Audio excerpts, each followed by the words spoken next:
Alexander Blackwood leaned back in his Italian leather chair, swirling aged whiskey in a crystal tumbler as he gazed out from his penthouse office. 65 floors above Manhattan, the city sprawled below like a personal kingdom. At 35, he'd amassed a fortune that most couldn't achieve in 10 lifetimes. Blackwood Industries dominated tech markets globally, and Alexander dominated Blackwood Industries. So you've never failed? At anything? Lucas Hayes, his CFO and oldest friend, lounged on the white leather sofa, skepticism etched across his features. Alexander's lips curled into a smile that had graced the covers of business magazines worldwide. Not at anything that matters. That's statistically impossible, Alex. Even for you. Alexander shrugged, the movement barely disturbing his impeccably tailored Tom Ford suit. Statistics don't apply to men who rewrite them. Lucas rolled his eyes, familiar with his friend's arrogance. They'd met at Harvard, where Alexander had graduated 2 years early with dual degrees. Even then, he'd possessed a certainty about his future that bordered on prophetic. Everything in life is a transaction, Alexander continued. Identify what people want, offer it with the right terms, and they'll give you whatever you ask for. Business, politics. His smile widened. Romance. Oh, please, Lucas groaned. You don't transact your way into love. Love is just chemistry and timing. The rest is negotiation. Lucas studied his friend. Behind the confidence, he sensed something hollow. Alexander collected achievements like trophies, but genuine connection had always eluded him. 3 failed engagements to women from his social circle had left him cynical. You think you can make anyone fall for you, don't you? Lucas challenged. Given the right approach and sufficient motivation, yes. Alexander's tone was matter-of-fact. People are predictable. That's a convenient belief for someone afraid of actual vulnerability. Alexander's jaw tightened briefly before he masked it. Your amateur psychology is showing, Lucas. Their conversation was interrupted by a knock at the door. Mr. Blackwood, your lunch delivery is here. Send them in. The double doors opened, revealing a young woman in worn jeans and a faded blue delivery jacket with Gino's Italian emblazoned across the back. She carried a large paper bag that filled the office with the aroma of garlic and basil. Sorry for the delay, she said, moving toward the conference table. Traffic was a nightmare on Fifth Avenue. Alexander barely glanced up as she arranged containers on the table. Just another service worker in the background of his life. That'll be $94.75, she announced, turning to face him. Something in her voice, a confidence unusual for someone in her position, made Alexander look up properly. His practiced indifference faltered momentarily. She wasn't beautiful in the conventional polished way of the women who typically orbited his world. Her curly brown hair was pulled back in a messy ponytail, with strands escaping to frame a heart-shaped face. No makeup apart from what might be a trace of faded mascara, but her eyes, large, expressive, and a startling shade of amber, held something that caught his attention: intelligence, and notably a complete lack of intimidation in his presence. Is there a problem? She asked, one eyebrow raised when his gaze lingered too long. Alexander recovered quickly. No. My assistant normally handles payment. Well, your assistant isn't here, and I've got 8 more deliveries waiting. She extended her hand expectantly. Lucas watched the exchange with growing amusement, pulling out his wallet. I've got it, Alex. No need. Alexander reached for his own wallet, producing a $100 bill. Keep the change. Thanks. She pocketed the money without the effusive gratitude such tips usually elicited. Enjoy your lunch, gentlemen. As she turned to leave, Alexander noticed a worn paperback tucked in her back pocket. Dostoevsky's Crime and Punishment. Interesting reading for delivery runs, he commented. She paused, glancing back with surprise that he'd noticed. The subway rides between deliveries add up. Besides, someone should be contemplating the moral complexity of ruthless ambition in this building. The comment was delivered with a slight smile that softened the critique. Lucas coughed to disguise a laugh. Alexander felt an unfamiliar sensation, the brief disorientation of someone who'd gone off script. You're critiquing capitalism while delivering $95 lunches? I'm participating in the system that exists while reading about better ones. Pragmatism meets idealism. She shrugged. We all contain multitudes. Before Alexander could respond, his phone rang, the special tone reserved for his most important client. Excuse me, I need to take this. He turned away dismissively, expecting her to disappear back into the anonymous army of service workers that kept his world running. Lucas showed her out, returning moments later with a thoughtful expression. Her name's Maya Russo.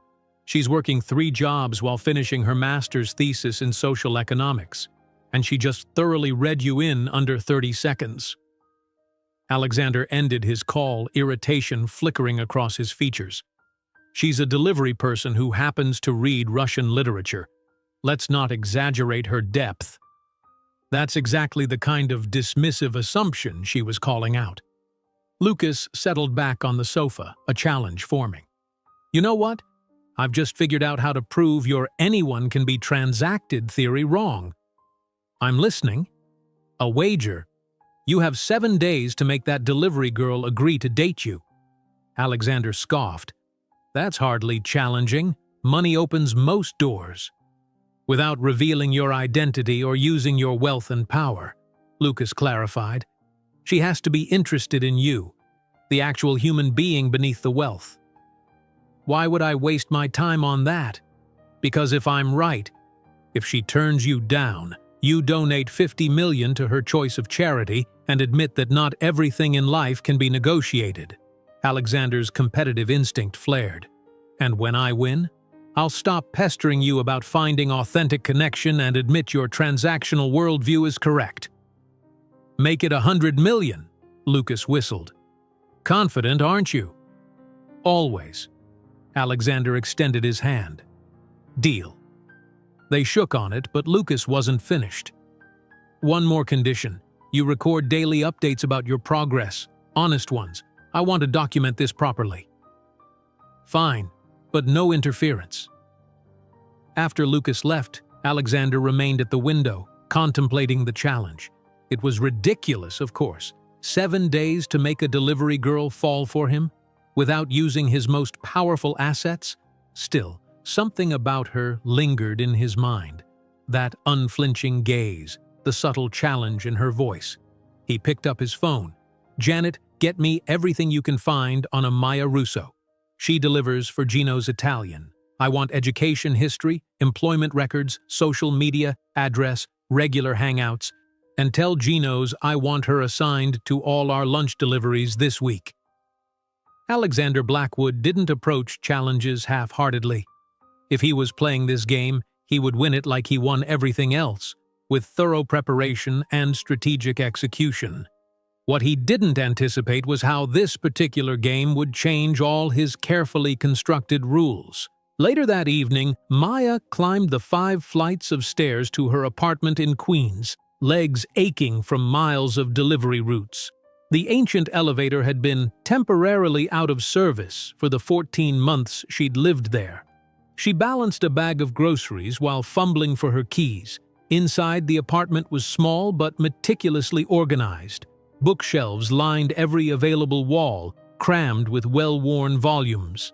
A second-hand desk occupied the corner by the window, covered with research papers and a laptop held together with duct tape. "Honey, I'm home," she called out sarcastically to the empty apartment, dropping her keys in a ceramic bowl painted with sunflowers, a gift from her grandmother. Maya kicked off her sneakers and collapsed onto the worn sofa, a thrift store find she'd reupholstered herself. She closed her eyes, allowing herself exactly 3 minutes of exhaustion before forcing herself back up. No time for fatigue. Her thesis wouldn't write itself, and her tuition payment was due in 3 weeks. As she unpacked groceries, calculated to provide maximum nutrition at minimum cost, her mind drifted back to the man in the penthouse office. She'd delivered to Blackwood Industries before, but usually to lower floors. She hadn't realized she was facing the Alexander Blackwood until after she'd left. Lucas Hayes had mentioned his name while showing her out, and the pieces fell into place. "Congratulations, Maya," she muttered to herself. "You just sassed one of the richest men in America." Her phone chimed with a text from her roommate and best friend, Zoe. "Working late shift. Leftover lasagna in fridge. Don't wait up." Maya heated the lasagna and settled at her desk, opening her thesis document. 3 pages in, her concentration broke. She couldn't stop thinking about the look on Blackwood's face when she'd mentioned ruthless ambition, a flash of something genuine beneath the practiced arrogance. She shook her head, refocusing on her work. Men like Alexander Blackwood weren't worth a second thought. They moved through the world taking what they wanted, insulated from consequences by wealth and privilege. Yet something about their brief interaction nagged at her.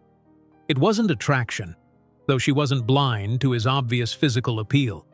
It was the momentary glimpse of something unguarded, something almost vulnerable that had flickered across his face. "Enough," she told herself firmly. "Statistics chapters don't write themselves." Maya returned to her thesis, unaware that across the city, Alexander Blackwood was studying her entire life history, strategizing how to win her over like a general planning a military campaign. Unaware that in 7 days, her carefully structured world would be turned completely upside down. Neither of them could possibly anticipate how thoroughly they would change each other's lives.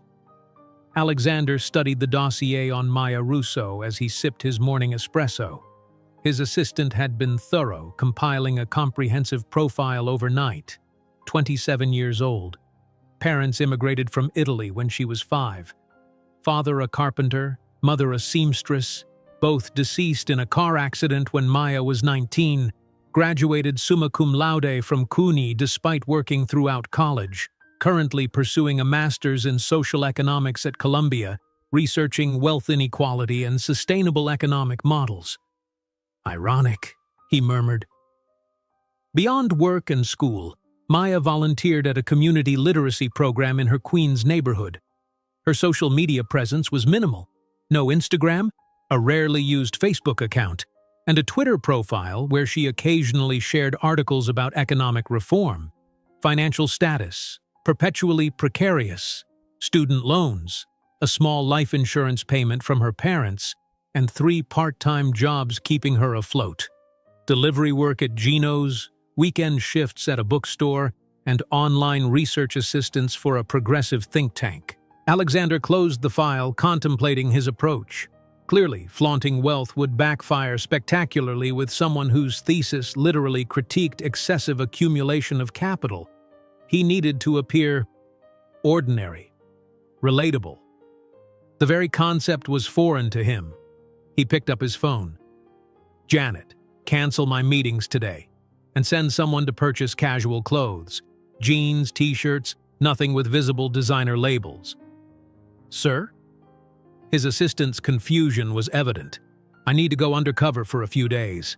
After a moment's hesitation, "Yes, Mr. Blackwood." 2 hours later, Alexander examined himself in his penthouse mirror. The dark jeans, gray t-shirt, and navy jacket felt strangely informal, like a costume for a role he'd never played. He'd removed his Patek Philippe watch and Bulgari cufflinks, leaving his wrists conspicuously bare.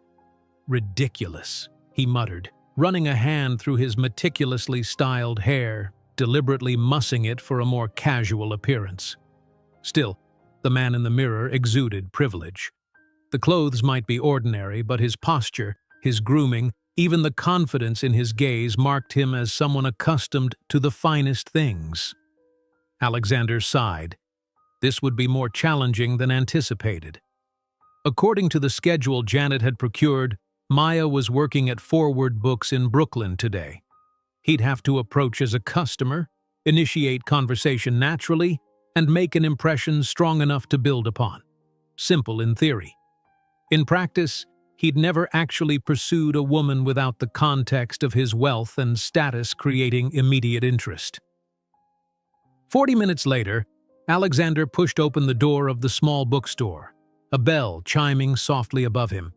The space was cozy and well-worn, with mismatched chairs tucked between crowded shelves and the scent of paper and coffee lingering in the air.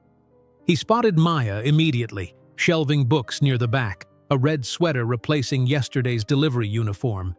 He wandered through the stacks, selecting a book on economic theory to establish common ground. As he approached the counter, Maya turned, recognition flickering in her eyes before she masked it with professional detachment. "Finding everything okay?" she asked neutrally. Alexander placed the book on the counter. "Yes, thank you." He paused, an uncharacteristic uncertainty creeping in. "Actually, I was hoping for a recommendation. Something challenging." Maya studied him, suspicion evident. "You're the guy from Blackwood Industries yesterday." "Alexander," he offered, extending his hand. "I didn't think you'd remember me. Delivery people aren't actually invisible despite how we're treated." She didn't take his hand. "What are you doing in Brooklyn? Seems a bit far from your natural habitat." "I had meetings in the area." He lied smoothly. "Thought I'd browse before heading back to Manhattan." "In jeans and without your entourage?" "Interesting." Alexander realized his mistake immediately. She was more observant than he'd anticipated. "I dress more casually outside the office." "Right." Her skepticism was palpable. "So, a challenging read. Any particular subject?" He abandoned his rehearsed approach. If she already recognized him, authenticity might be the better strategy. "Something that might challenge my worldview. You seemed unimpressed with it yesterday." A flicker of surprise crossed her features. "That's unexpectedly self-aware." "I'm full of surprises." Maya considered him for a moment before walking to a nearby shelf. "Try this." She handed him a book titled The Economics of Enough: How to Run the Economy as If the Future Matters. "Light bedtime reading?" he asked wryly. "You asked for challenging." A ghost of a smile played at her lips. "It offers perspectives on sustainability that contradict the endless growth model driving most corporate empires. Including mine? Especially yours." The candor in her voice was refreshing after years of people telling him exactly what they thought he wanted to hear. Alexander took the book, deliberately letting his fingers brush against hers. "I'll take it." Bold choice for someone who exemplifies everything the author critiques. "Perhaps I'm more complex than you assume." He held her gaze, enjoying the spark of irritation it elicited. Doubtful, but everyone deserves the benefit of optimism. She rang up his purchase. "That'll be $24.95. Alexander reached for his wallet, suddenly realizing his predicament. He carried no cash, only his black Amex card, a dead giveaway of his status. "I seem to have forgotten my wallet," he improvised. "Could I come back tomorrow to pick it up?" Maya's expression shifted from skepticism to outright suspicion. "You came to Brooklyn without your wallet?" "It seems so." She studied him for a long moment. "Why are you really here, Alexander?" The direct question caught him off guard. "I told you." "No, you fed me some line about meetings. Nobody from Blackwood Industries happens to wander into an independent bookstore in Brooklyn." Her amber eyes narrowed. "What do you want?" Alexander considered lying again, but calculated that honesty, or a version of it, might yield better results. "I was intrigued by our conversation yesterday. You're different from most people I encounter." "Different how? Because I don't fawn over your obvious wealth and status?" "Precisely." Maya seemed taken aback by his candor. "So you tracked me down because, what, I'm a novelty? Someone not immediately impressed by your Forbes ranking?" "When you put it that way, it sounds rather shallow." "It is shallow." She leaned against the counter. "Look, I don't know what game you're playing, but I'm not interested in being an eccentric addition to your social circle, or a challenge to conquer." "That's not." "Your book is on the house," she interrupted. "Consider it an investment in your moral education." She turned away, clearly dismissing him. Alexander stood there, unaccustomed to being dismissed by anyone, let alone a bookstore clerk. The interaction had gone nothing like his carefully planned scenario. He'd underestimated her perceptiveness and overestimated his ability to appear ordinary. "I apologize," he said finally. "You're right, I shouldn't have come here under false pretenses." Maya paused, glancing back with surprise at his admission. "Let me try again. Would you have coffee with me, just to talk?" "Why would I do that?" "Because beneath your justified skepticism, you're curious."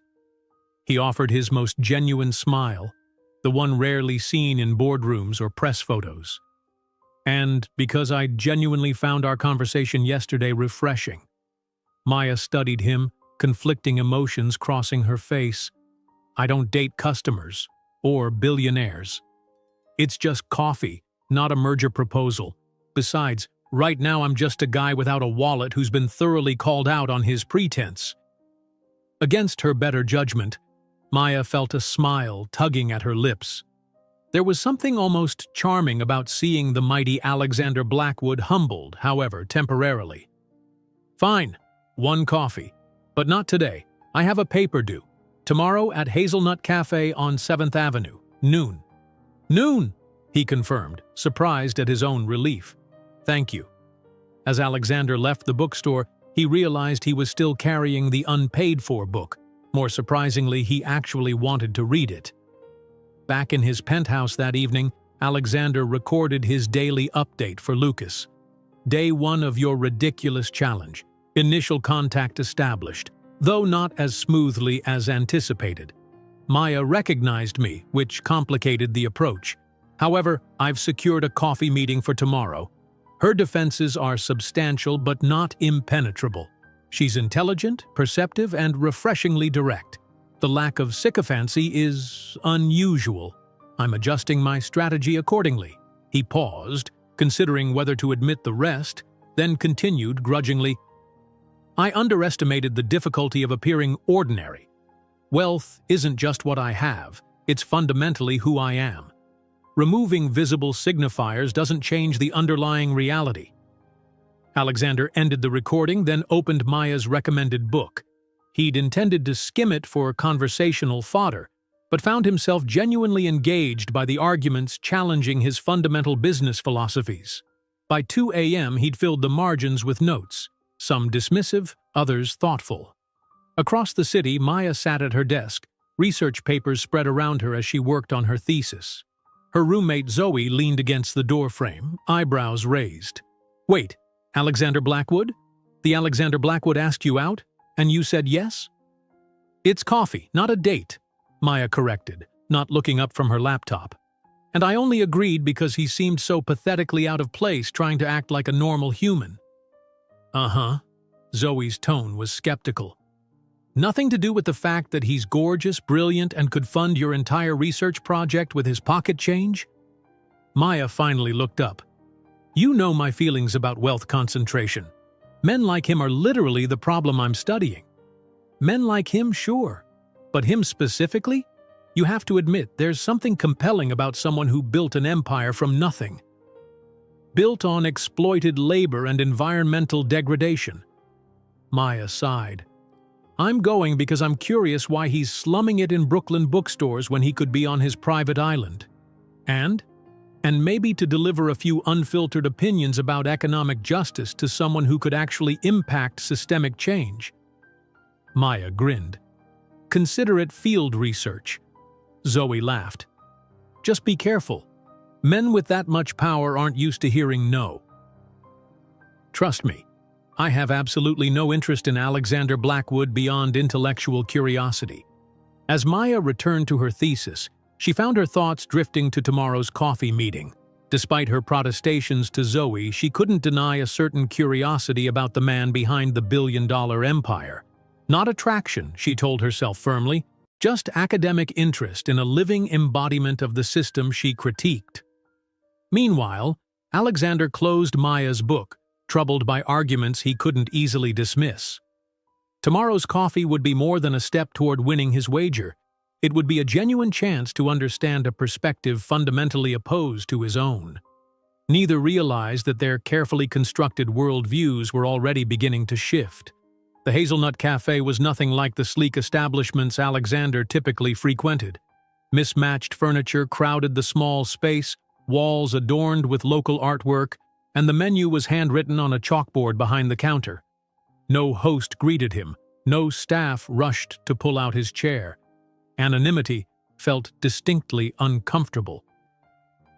Alexander arrived 15 minutes early, selecting a corner table that offered both privacy and a view of the entrance. He wore dark jeans and a simple button-down shirt, casual by most standards, though the fabric quality and tailoring still betrayed expense to a discerning eye. The book Maya had recommended sat on the table beside him. He'd finished it at 3 a.m., troubled by arguments that challenged the very foundation of his business philosophy. Alexander had built Blackwood Industries on the principle of maximizing growth and shareholder value above all else. The book presented compelling evidence that such models ultimately self-destructed, consuming the very resources and social structures they depended upon. Maya arrived precisely at noon, wrapped in a green cardigan over a simple white blouse. Her curly hair was loose today, falling past her shoulders in unruly waves. She spotted him immediately, offering a reserved nod as she approached. "You actually read it," she observed, noting the book's obviously handled state. Alexander gestured to the seat across from him. "Cover to cover. Some compelling arguments, though I disagree with the premise that growth and sustainability are fundamentally incompatible." "Of course you do." Maya sat down, studying him with open curiosity. "It would be impossible to maintain your position while accepting that premise." "Cognitive dissonance isn't my style." He smiled. "I prefer to confront contradictions directly." "Is that why you're here? Confronting the contradiction of someone who isn't impressed by your empire?" "Perhaps I'm simply enjoying conversation that doesn't revolve around quarterly projections and stock options." A server approached, saving Alexander from further exposure. Maya ordered a simple black coffee. Alexander requested the same, though he typically preferred precisely prepared espresso. "So," Maya began when they were alone again, "what did you actually think of the book?" Alexander considered deflecting but opted for honesty.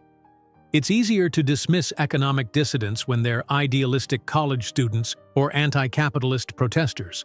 The author uses capitalism's own metrics to demonstrate its unsustainability. That's harder to ignore. Maya's expression softened slightly at his genuine response. The system rewards short-term thinking and externalizes true costs. It's mathematics, not ideology. The mathematics assume fixed variables that aren't necessarily fixed. Innovation changes the equation. Innovation driven by profit motives addresses symptoms, not root causes. She leaned forward.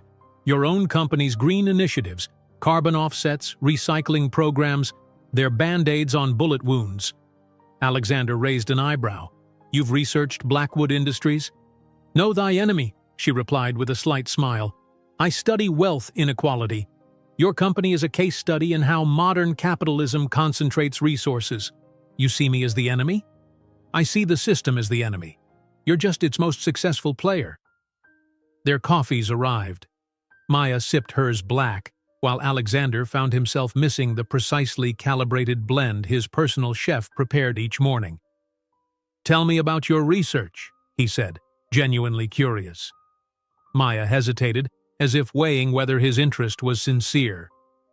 I'm examining alternative economic models that promote equitable distribution without sacrificing efficiency.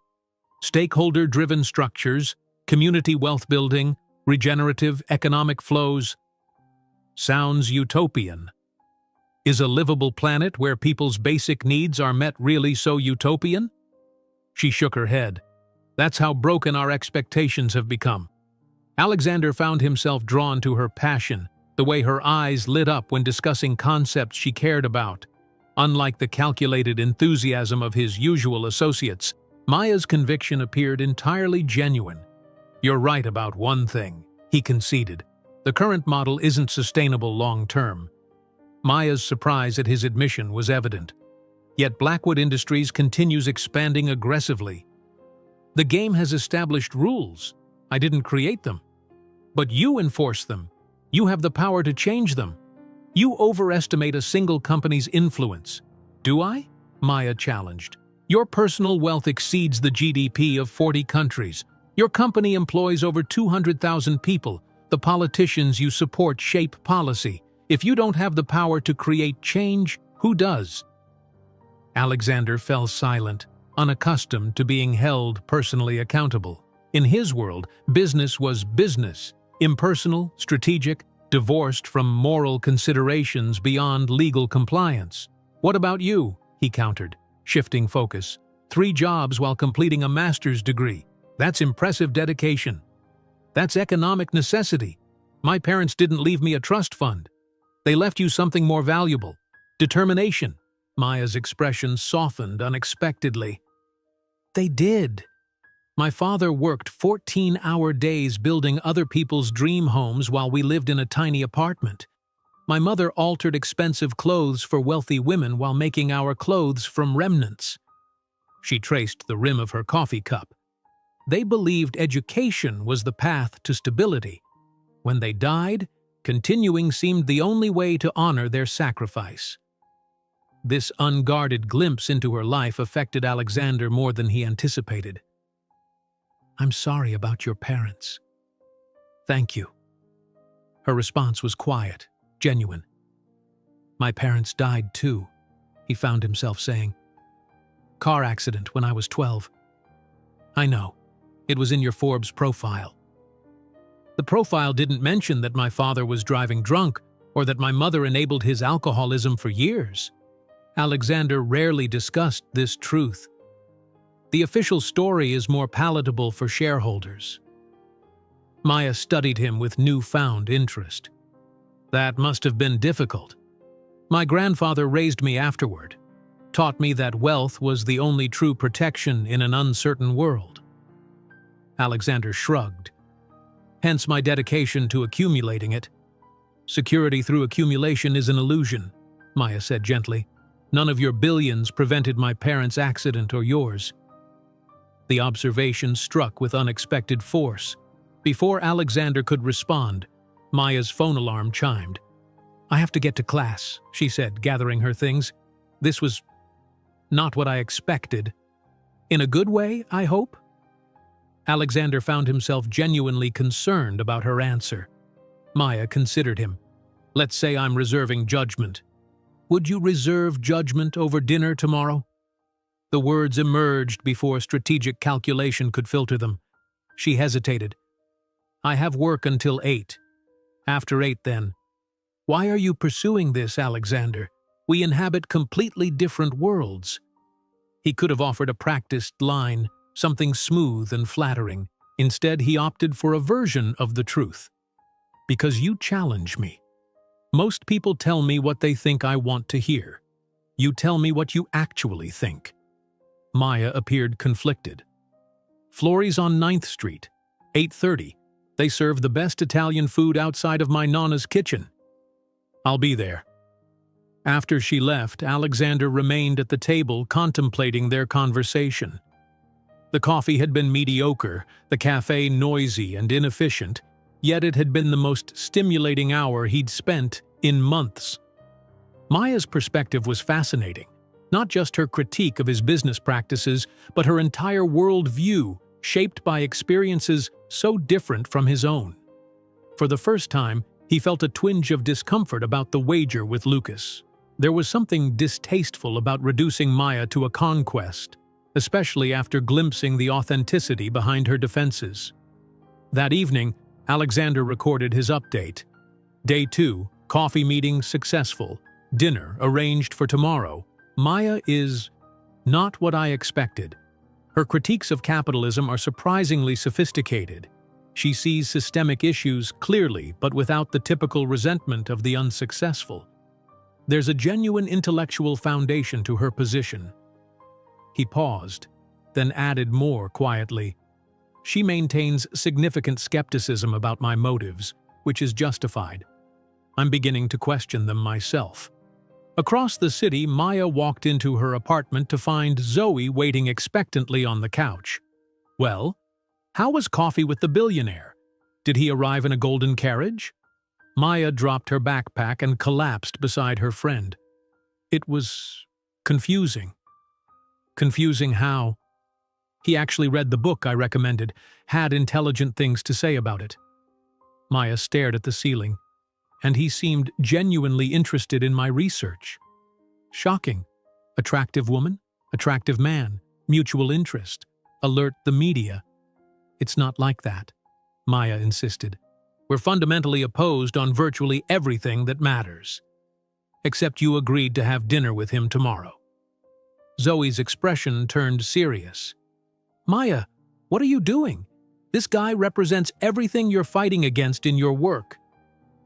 I know. Maya covered her face with a throw pillow. But there were moments when he seemed real, not just the polished billionaire persona. Just be careful. Men like that are used to getting what they want. Trust me, I have no illusions about Alexander Blackwood. But as Maya returned to her thesis that night, her thoughts kept drifting to their conversation. Behind his privilege and power, she'd glimpsed something unexpected. Vulnerability when he spoke about his parents, genuine consideration when engaging with ideas that challenged his worldview. She told herself her interest was purely academic. Alexander Blackwood personified the system she critiqued. Understanding him offered insight into the mentality that drove wealth accumulation. Nothing more. Yet something told her she was already lying to herself. In his penthouse, Alexander found himself doing something unprecedented, researching sustainable business models, examining case studies of companies that had successfully balanced profit with social responsibility. The rational part of his mind insisted this was merely preparation for their dinner, gathering intellectual ammunition to counter Maya's arguments. But another part recognized a more troubling truth. Her words had affected him. The certainty that had driven his entire career suddenly seemed less absolute. As he closed his laptop, Alexander reminded himself of the wager's terms. 7 days to make Maya agree to date him. He was making progress, yet the victory he'd been so confident about now felt hollow in prospect. For the first time in years, Alexander Blackwood found himself questioning not just his strategy, but the game itself. Florey's was nothing like the Michelin-starred establishments Alexander frequented. Nestled between a laundromat and a hardware store, the small restaurant had no valet, no host stand, and no reservation system. Red checkered tablecloths covered wooden tables and family photos lined walls painted the colors of the Italian flag. The scent of garlic, tomatoes, and fresh basil created an atmosphere more authentic than any upscale Italian restaurant he'd visited. Alexander arrived at 8:20, dressed in what his stylist assured him was casual elegance: dark jeans, a charcoal sweater over a blue button-down, and leather boots that cost more than most people's monthly rent but looked deceptively simple. He'd left his usual accessories behind, though he felt oddly naked without his watch. An elderly woman with silver hair and weathered hands greeted him with boisterous warmth. "Welcome to Florey's. You must be Maya's friend. She called to say you're coming." "Alexander," he introduced himself, extending his hand. She ignored his hand and pulled him into a robust hug instead. "I'm Nonna Florey. Any friend of Maya is family here." She patted his cheek. "Too skinny. We fix that." Before he could respond, she led him to a corner table partially hidden by a brick archway. Maya's favorite spot. Private, yes? Good for conversation. Alexander thanked her, bemused by the informal treatment. In his world, restaurateurs treated him with reverent deference, reserving the best tables, remembering his preferences, never presuming familiarity. "Wine?" Florey asked. "Whatever you recommend," Alexander replied, deciding to embrace the experience. She returned with a carafe of ruby liquid. "My brother's vineyard in Tuscany. No fancy label, just good wine." Alexander took a sip, surprised by the complex flavor. "This is excellent." "Of course it is," Florey beamed. "Mass production ruins wine like it ruins everything beautiful, small batch, made with love. That's the secret. As she bustled away, Alexander considered how her philosophy directly contradicted the economy of scale that had built his fortune. Blackwood Industries thrived on standardization and mass production. "I see you've met Nonna Flori." Alexander looked up to find Maya standing beside the table, cheeks flushed from the cold, her curls wilder than usual beneath a knitted beanie. She'd changed into a simple green dress that complemented her amber eyes. "She's memorable," he replied, standing to greet her. "She practically raised me after my parents died." Maya removed her coat, revealing the dress's modest scoop neck. "Her restaurant became my second home." Alexander held her chair, an instinctive courtesy that earned him a raised eyebrow but also a small smile. "She clearly cares about you. Nonna believes food is love made visible." Maya settled across from him. "Fair warning, she'll try to fatten you up. Apparently you're too skinny," she added, mimicking Flori's accent. "I've been called many things, but too skinny is a first." Maya laughed, a genuine sound that transformed her usually guarded expression. "Wealth and power mean nothing to Nonna. She judges people on appetite and appreciation of her food. I'll do my best to meet her standards. Don't worry, we won't be ordering from menus. Nonna will bring what she thinks we should eat."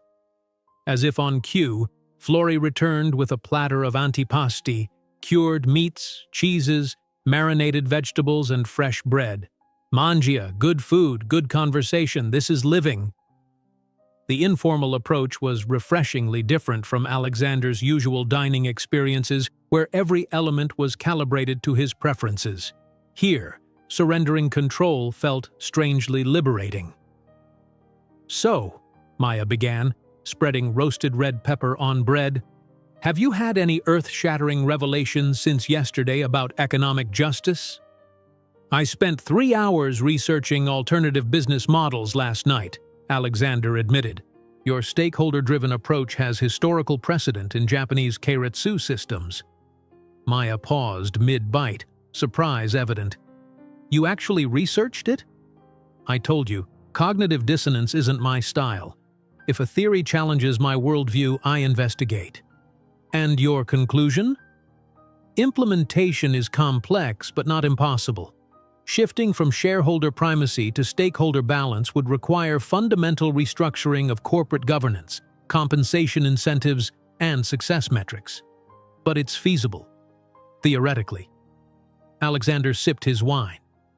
"Practically, it would meet significant resistance, particularly from those with vested interests in the current system." "Like you," Maya pointed out. "Like me," he agreed. "Though I'm finding my vested interests more negotiable than I expected."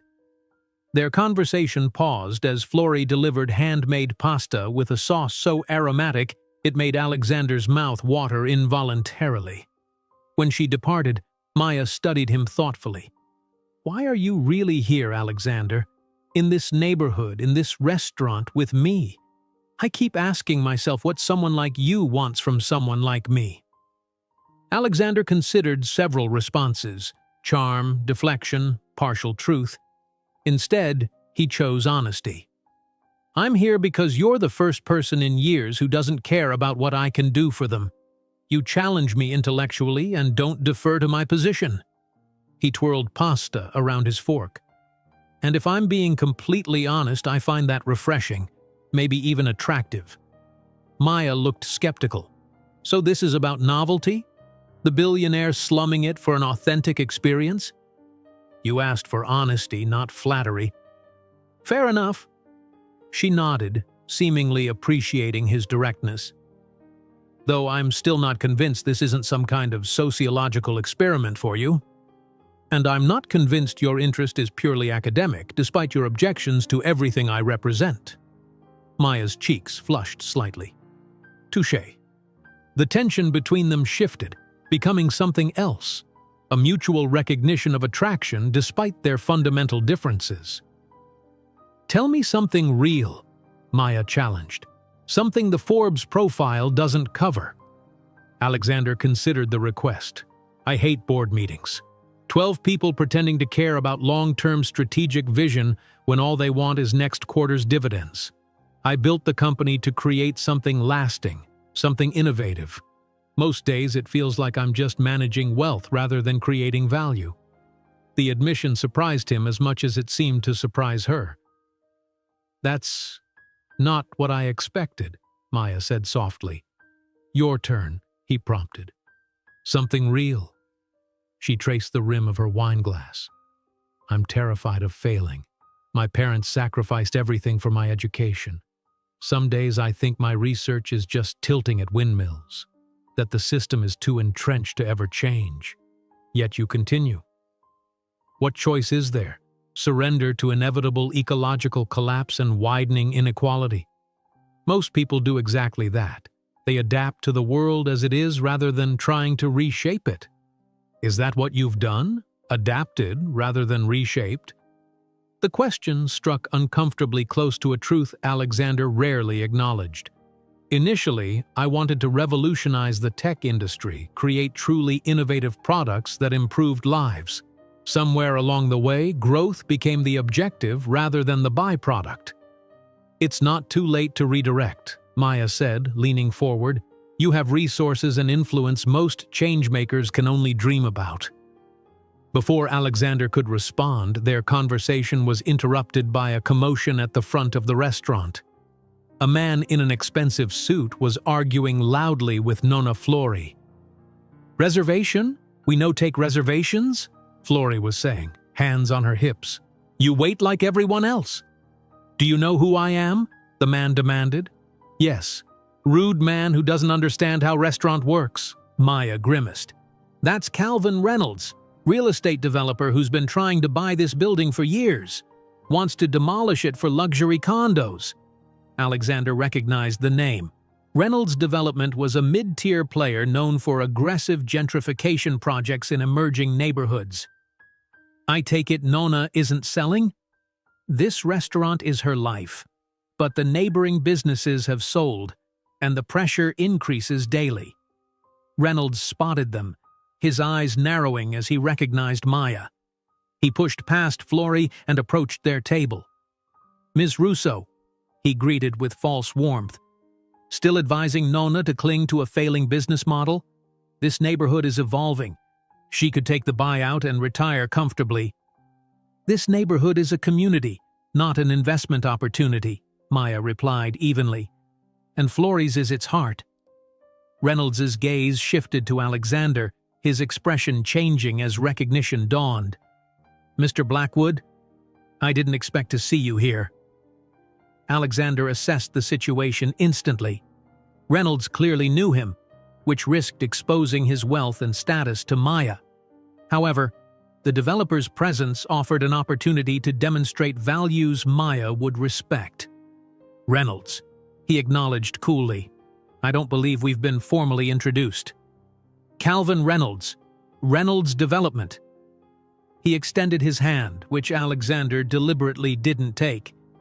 We have mutual connections in the Manhattan real estate circle. Your penthouse in Blackwood Tower is legendary. Maya's gaze snapped to Alexander, her expression hardening at the confirmation of his wealth. Perhaps you could explain why you're interrupting our dinner, Alexander said, his tone carrying the subtle authority that typically silenced boardrooms. Reynolds faltered. Just saying hello? Always good to connect with fellow businessmen. I'd prefer to finish my meal, and I'd suggest respecting Nonna Flori's policies in her establishment. Reynolds retreated, clearly unwilling to antagonize someone of Alexander's stature. When he was gone, Maya stared at Alexander with renewed suspicion. Penthouse in Blackwood Tower? She questioned. Just how wealthy are you? Alexander knew the moment of truth had arrived sooner than anticipated. Wealthy enough that it creates an immediate barrier between me and most people. That's not an answer. Would knowing an exact number change anything about our conversation tonight? Maya struggled visibly. It contextualizes everything. Are you here because you're genuinely interested, or am I some kind of poverty tourism experience? That's not fair, isn't it? You clearly downplayed your status. Why? Alexander chose his words carefully. Because I wanted you to see me, not my net worth. Their dinner arrived, osso buco that smelled divine, but the mood had shifted. Maya picked at her food, her earlier openness replaced by guarded observation. For what it's worth, Alexander said quietly, tonight was never about slumming or novelty. The conversation we're having, about economic models, corporate responsibility, personal values, matters to me. Maya studied him, conflict evident in her expression. I don't know what to believe anymore. Believe this moment. Two people sharing exceptional food, challenging each other's perspectives, finding unexpected common ground. Slowly, Maya's posture relaxed. The food is exceptional, she conceded with a small smile. They finished their meal in an uncertain truce, the earlier intimacy partially restored but tempered by Maya's newfound awareness of just how vast the gap between their worlds truly was. As they prepared to leave, Nonna Flori approached with a package. Tiramisu to take home. Good for sharing, good for thinking. She patted Alexander's cheek again. You come back. Still too skinny. Outside the restaurant, they stood in awkward silence. The night air was cool, the street quiet except for distant traffic. Thank you for dinner, Maya said finally. It was illuminating. Will I see you again? Alexander asked, surprised by how much her answer mattered. Maya hesitated. I need time to process all of this. Good night, Alexander. As he watched her walk away, Alexander realized two troubling facts simultaneously. The wager was now the furthest thing from his mind, and for the first time in his adult life, he cared deeply about someone else's opinion of him. Alexander paced his penthouse, the city lights sprawling beneath him like a circuit board of human activity. He hadn't felt this unsettled in years. Maya's parting expression, a mixture of disappointment and wariness, had followed him home, an unwelcome companion to his thoughts. He poured himself 2 fingers of 30-year-old scotch, then set it aside untouched. The recording device for his daily update to Lucas sat on his desk, blinking expectantly. What could he possibly say? That he was genuinely affected by a woman whose entire world view opposed his own? That he felt ashamed of his wealth for the first time in his life? Day 3, he finally began. Dinner at an authentic Italian restaurant in Queens. The evening progressed well initially, with substantive conversation about economic models and personal motivations. However, a complication arose when Calvin Reynolds recognized me, revealing my status to Maya before I was prepared to address it. Alexander paused, staring at the recording device. The standard swagger that typically colored his communications with Lucas felt false now. The timeline is becoming problematic, he continued more honestly. Maya is intelligent, perceptive, and principled. She's suspicious of my motives, which is entirely reasonable given the gulf between our circumstances. More troublingly, I find myself increasingly uncomfortable with the wager's premise. He stopped the recording, deleted it, and started again. Day 3. Dinner was a mixed success. Maya's guard is lowering, though Reynolds' interference temporarily disrupted progress. I remain confident in achieving the objective within the established time frame. The words felt hollow, performative. Alexander sent the recording anyway, unable to articulate the confusion he felt even to himself. He turned to his laptop and pulled up Blackwood Industries' latest acquisition proposal, a manufacturing facility in Malaysia where labor costs were significantly lower than their current Chinese operations. The report highlighted projected savings of $42 million annually. 6 hours ago, he would have approved it without hesitation. Now he found himself scrolling to the section on working conditions, noticing what was conspicuously absent from the analysis: living wages, environmental impact, community investment. Maya's voice echoed in his mind. Your company is a case study in how modern capitalism concentrates resources. Alexander closed the laptop and walked to the floor-to-ceiling windows. For the first time, he viewed his empire from an outsider's perspective, Maya's perspective. What would she see in this penthouse? Not achievement, but excess. Not security, but hoarding. Not success, but imbalance. His phone chimed with a text from Lucas. Getting worried you might actually lose this bet? The great Alexander Blackwood, defeated by a delivery girl with principles? The message irritated him more than it should have. Maya wasn't a delivery girl. She was a brilliant, dedicated woman pursuing meaningful work against substantial odds. Reducing her to her temporary job felt disrespectful. That thought stopped him cold. Since when did Alexander Blackwood concern himself with respecting the dignity of service workers? Since Maya, apparently. He texted back simply, "Progress continues. Focus on having 100 million ready to transfer." But as he prepared for bed, Alexander couldn't escape the nagging sense that he was already losing something more valuable than money. Across the city, Maya sat cross-legged on her couch, recounting the evening to Zoe, who listened with growing incredulity. Wait, he's not just rich, he's Alexander Blackwood rich? As in, owns the building named after him rich? Apparently. Maya hugged a pillow to her chest, and he deliberately downplayed it. Can you blame him? Would you have agreed to coffee if he'd arrived in a Bentley flashing his black card? That's not the point. Isn't it? You've spent years criticizing people like him in abstract terms. Now there's an actual human attached to the wealth, and it complicates your neat theoretical framework. Maya frowned. There's nothing neat about economic inequality. The fact that he can casually drop thousands on dinner while Nona Flori fights to keep her restaurant. Did he drop thousands on dinner? Zoe interrupted. Well, no, we ate at Flori's. But he could have. But he didn't. He came to your turf, ate at your favorite local restaurant, and had substantive conversations about your research. Zoe raised an eyebrow. Sounds terribly exploitative. You're missing the point. He concealed his true identity. Did he? Or did he just not lead with, "Hi, I'm a billionaire," because he knew you'd immediately write him off? Maya opened her mouth to object, then closed it again. Her friend's logic was frustratingly sound. Look, Zoe continued more gently, I'm not saying you should ignore the wealth gap. It's real, and it matters. But maybe judge the individual on his actions, not just his bank account. His actions created that bank account. And his actions brought him to Flori's to understand your perspective. Zoe squeezed Maya's arm.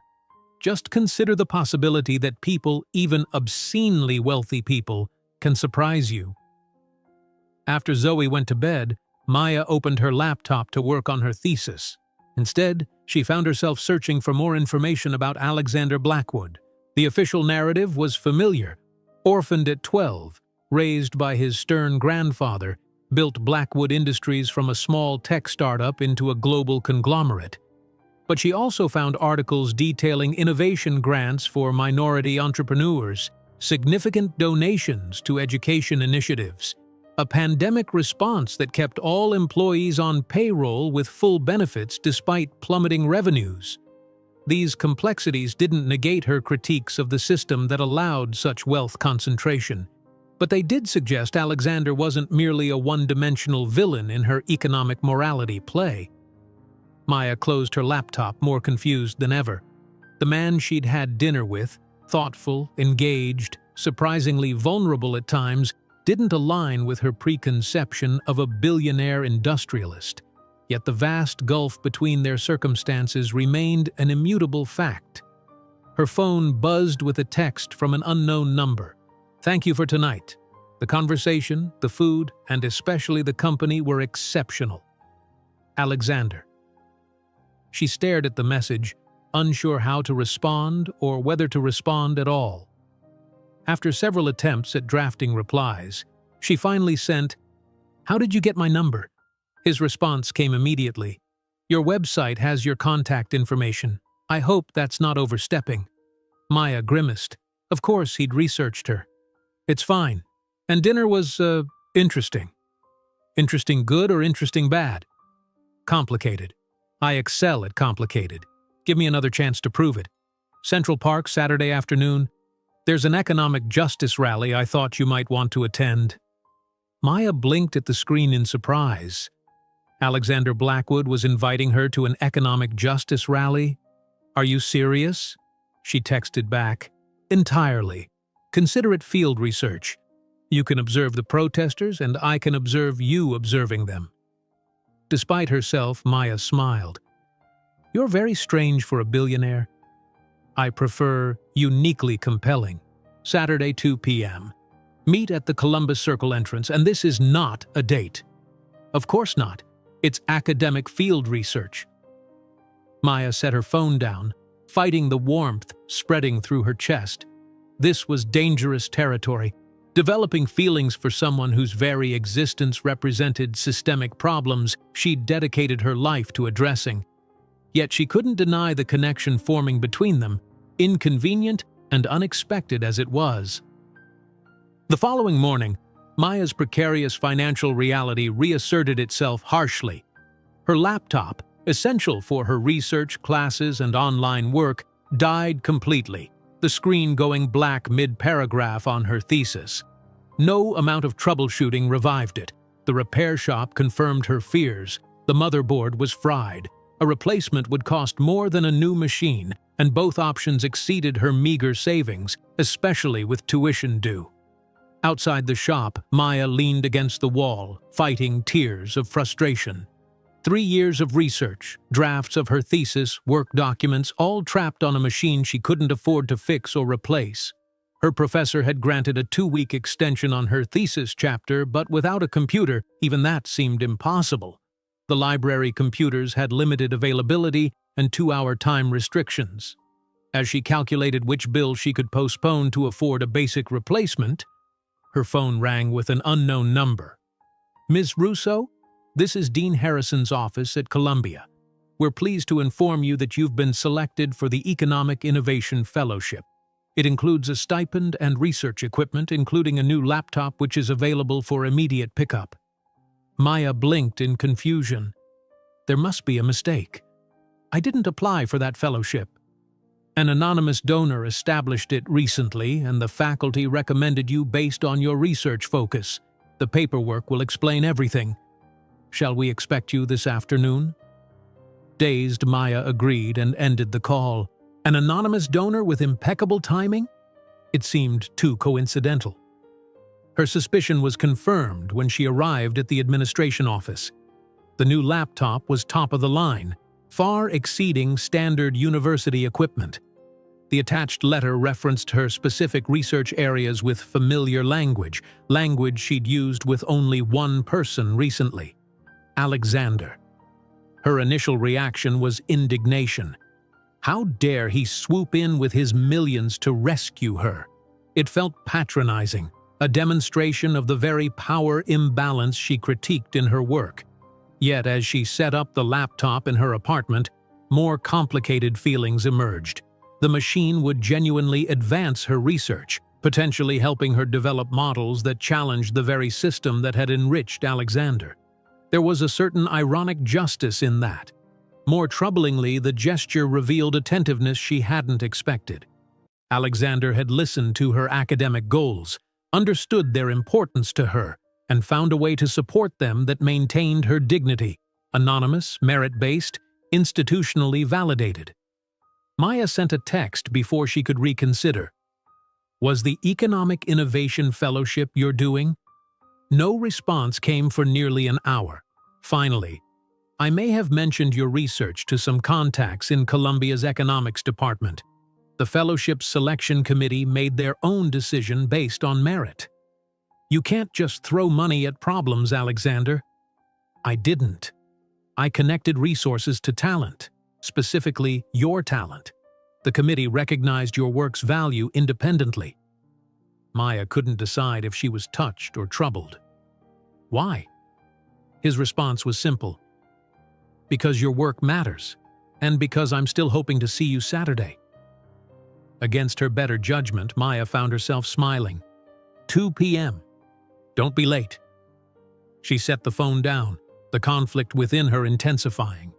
Her rational mind insisted that Alexander Blackwood represented everything wrong with wealth distribution. Her heart whispered that perhaps individuals were more complex than the systems they inhabited. Saturday would bring clarity, she hoped. But as Maya returned to her thesis, now flowing smoothly on her new laptop, she wondered if clarity was really what she wanted. Saturday arrived with perfect early autumn weather, crisp air, golden sunlight, and trees beginning their transformation into fiery colors. Alexander arrived at Columbus Circle 30 minutes early, restless with anticipation.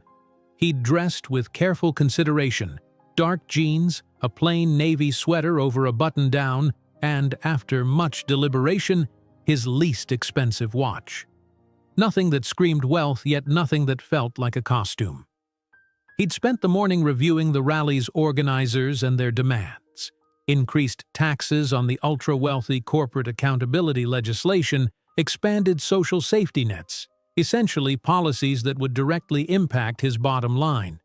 2 weeks ago, he would have dismissed these demands as economically unfeasible socialism. Now, he found himself considering their practical implementation rather than rejecting them outright.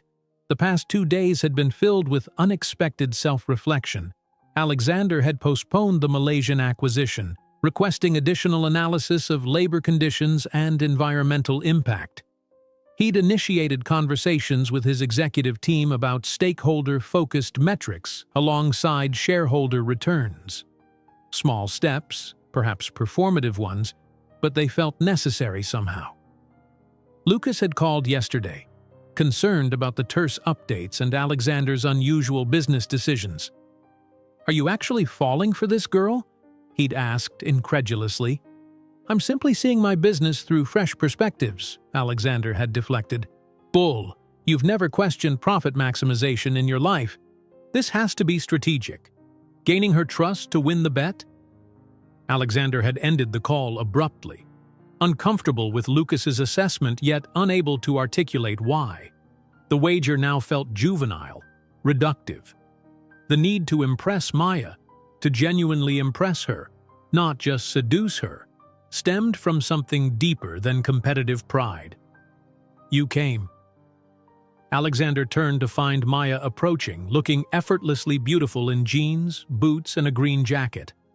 Her curls were contained beneath a knit beanie, and she carried a handmade sign reading, "People over profit." "I said I would." He smiled, surprising himself with his genuine happiness at seeing her. "Nice sign." "Thanks. I wasn't sure you'd actually show up for an event explicitly criticizing people exactly like you." "Consider it immersion education. Besides, criticism implies the possibility of improvement." Maya's expression softened. "That's unexpectedly open-minded. I'm learning that many of my certainties deserve reconsideration." He gestured toward the growing crowd. "Shall we?"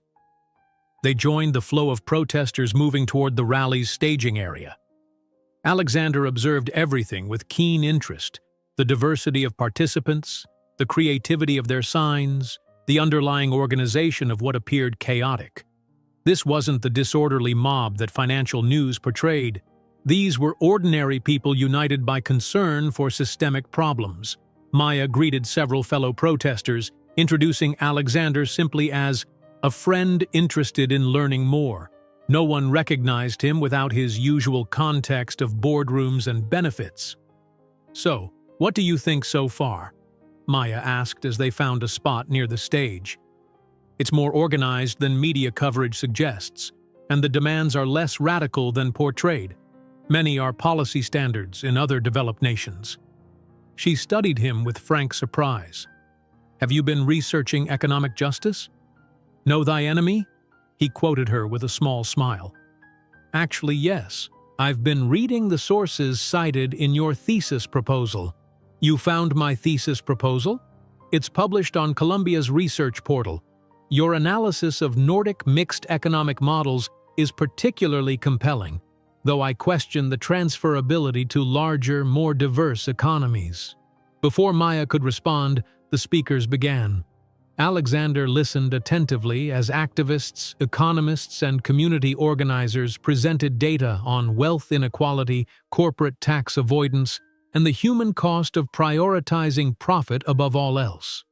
One speaker, a former Wall Street executive turned whistleblower, specifically named Blackwood Industries among corporations exploiting tax loopholes while hoarding unprecedented wealth.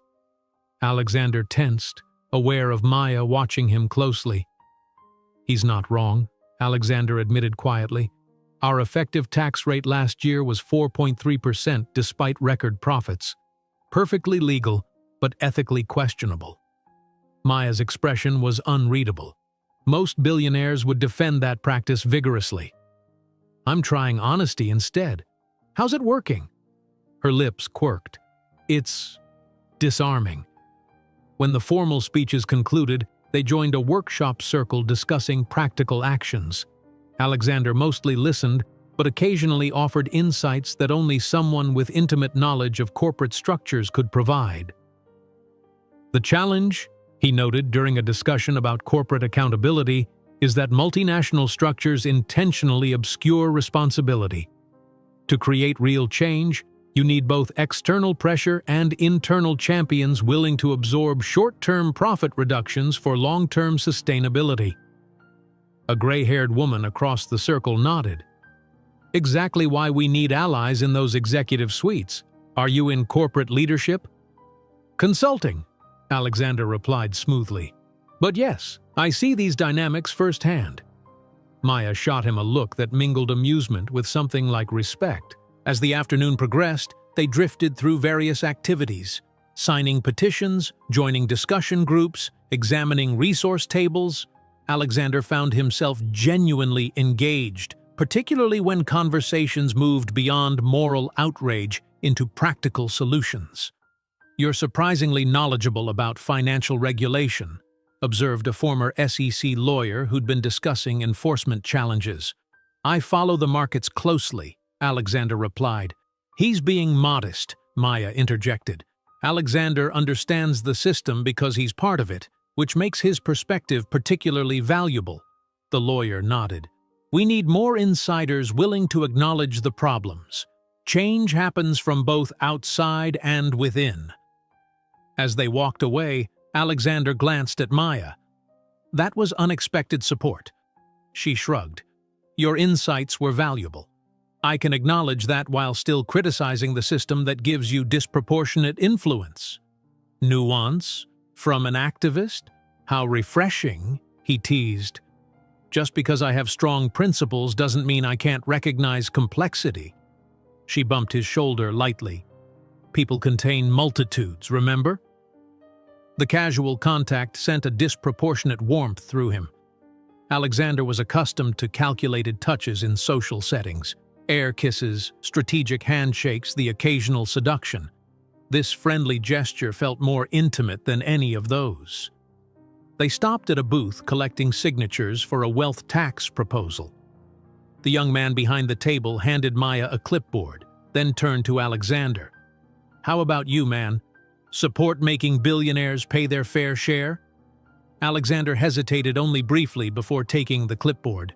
Defining fair share is the challenge, but the current system certainly needs adjustment. As he signed, using only his first name, Maya watched with an expression he couldn't quite interpret. "What?" he asked as they walked away. "You just signed a petition that would cost you personally billions if implemented." "Perhaps," he shrugged, "or perhaps those billions could create more value allocated differently." Maya stopped walking. "Who are you? And what have you done with Alexander Blackwood?" "Is it so hard to believe I might evolve my thinking?" "In a week?" "Yes." "You underestimate your influence." The words emerged with more sincerity than he'd intended. Maya studied him, searching for deception and finding none. "I don't know what to make of you anymore." "That makes two of us." The moment stretched between them, charged with unspoken possibilities. Alexander felt a nearly overwhelming urge to kiss her, right there amid protest signs and petition clipboards. The incongruity of the setting made the impulse all the more powerful. Instead, he gestured toward a nearby food truck. Hungry? They shared falafel sandwiches on a park bench, their conversation shifting to lighter topics: favorite books, travel experiences, childhood memories. Alexander found himself sharing stories he rarely discussed. Summers with his grandfather in Maine, his first failed entrepreneurial venture at 16, his brief, rebellious interest in philosophy before economics captured his attention. Maya reciprocated with tales of growing up in Queens, her parents' small acts of sacrifice and dignity, weekend cooking lessons with Nonna Flori, the community library that became her sanctuary. "I've been meaning to thank you," she said finally, crumpling her sandwich wrapper, "for the fellowship. It was thoughtful." "You're welcome, though I maintain the committee selected you on merit." "Right. The anonymous donor just happened to establish it exactly when my laptop died. Fortunate timing?" Maya's skeptical smile suggested she wasn't fooled but had decided to accept the gesture's spirit. "Why did you really invite me here today?" Alexander considered several answers before settling on the truth. "Because I wanted to understand your world better. Because these issues clearly matter to you. Because I'm starting to think they should matter to me too." "And has it worked? Do you understand better?"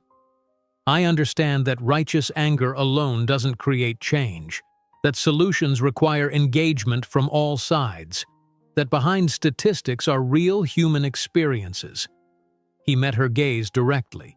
"And I understand why someone as brilliant as you dedicates herself to these causes." Maya looked away, uncharacteristically flustered. "It's getting late. Have dinner with me. Not as field research or academic debate. Just dinner. Alexander. Just Maya and Alexander. No billionaire, no activist, two people who enjoy each other's company." She hesitated, visibly conflicted. "I have plans with Zoe tonight. Tomorrow, then. I know a place in the village that sources everything locally, pays living wages, and still manages exceptional food." Trying to appeal to my ethical consumer sensibilities? A small smile played at her lips. "Is it working?" "Maybe." Maya stood. "Tomorrow. Text me the details." As they prepared to part ways at the subway entrance, an awkward moment arose, a hesitation where neither knew the appropriate goodbye. A handshake seemed too formal, a hug too presumptuous, a kiss unthinkable. "Thank you for today," Alexander said finally. It was genuinely enlightening. "You surprised me," Maya admitted. "I expected performative interest at best. Have I earned a review upgrade from performative to genuine?" "You're on probationary genuine status."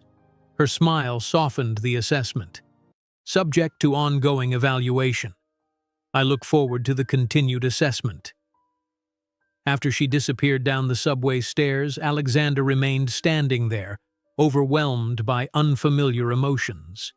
He'd attended the rally as a strategic step toward winning Maya over.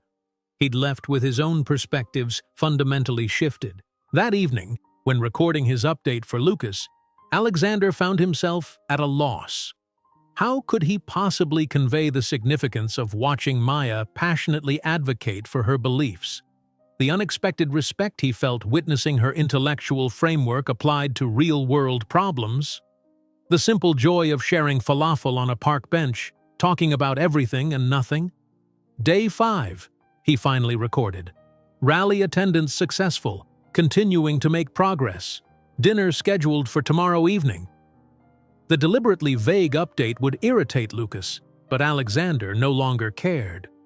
Something more important than a juvenile wager was developing, something he wasn't prepared to trivialize with strategic assessments and conquest updates.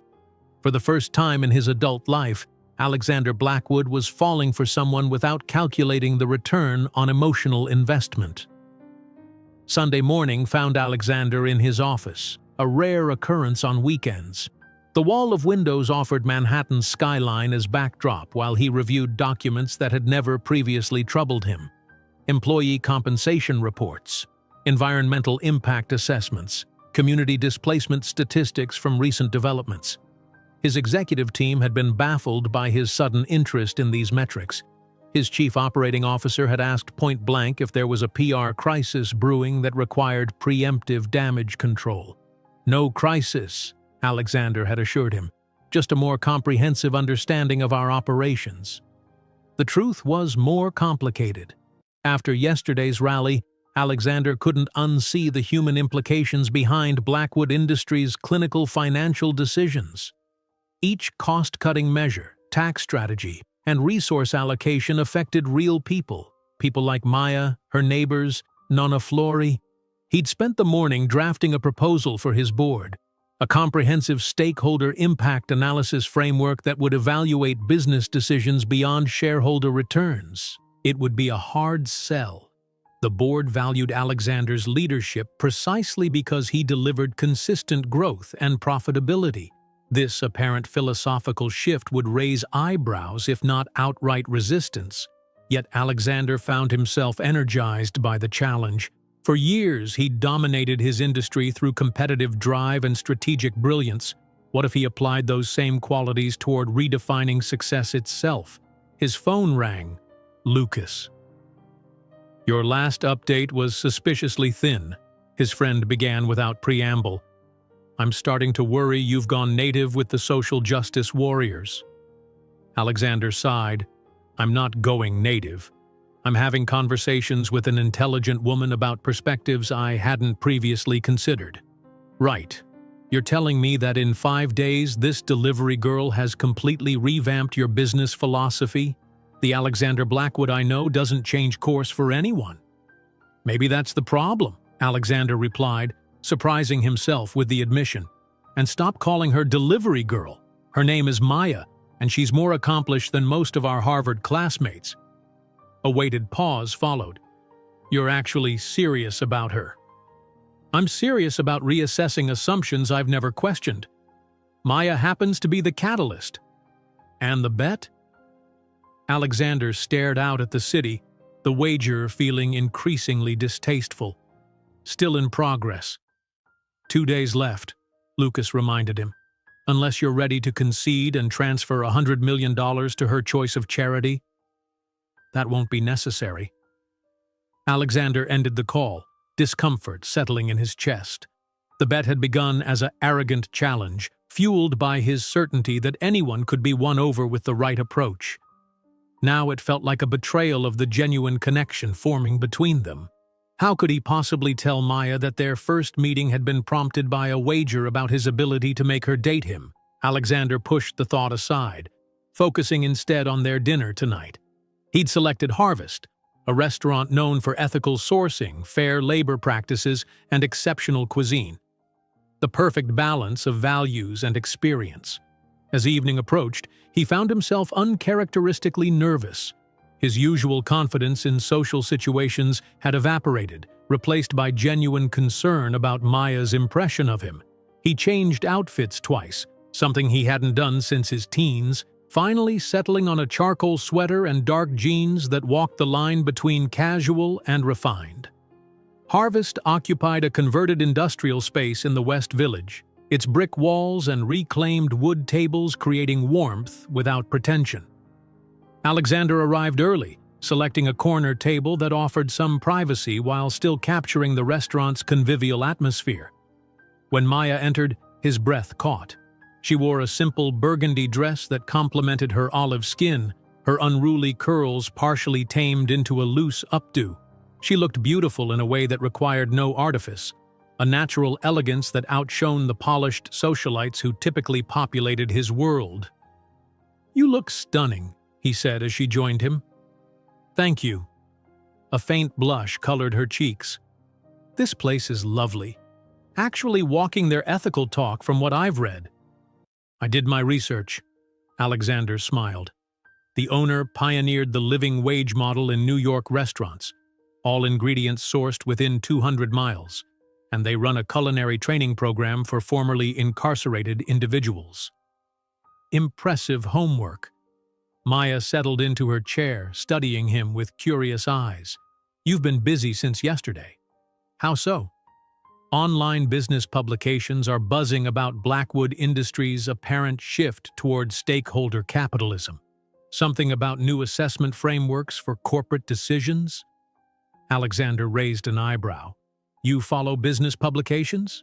Know thy enemy, she reminded him with a small smile.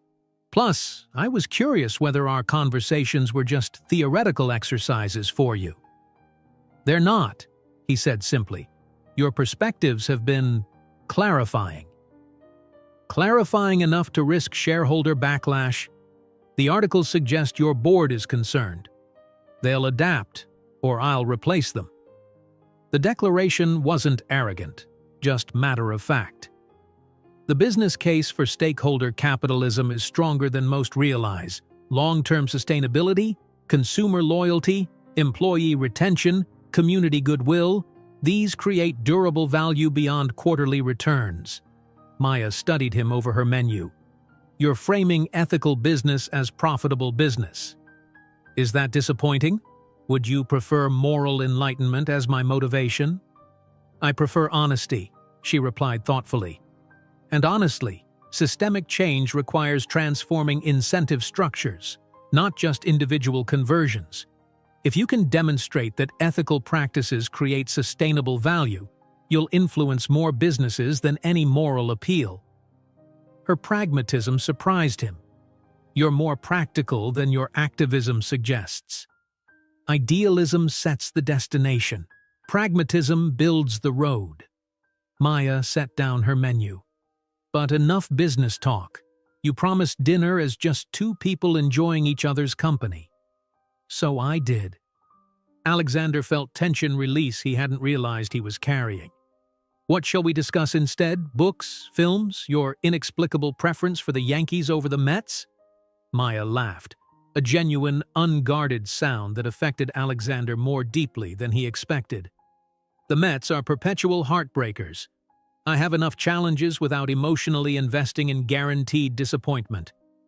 They ordered, Maya selecting the seasonal vegetable risotto, Alexander the sustainably caught halibut, and fell into easy conversation that wandered from childhood memories to favorite travel destinations to heated debates about literature. He found himself sharing stories he rarely recounted.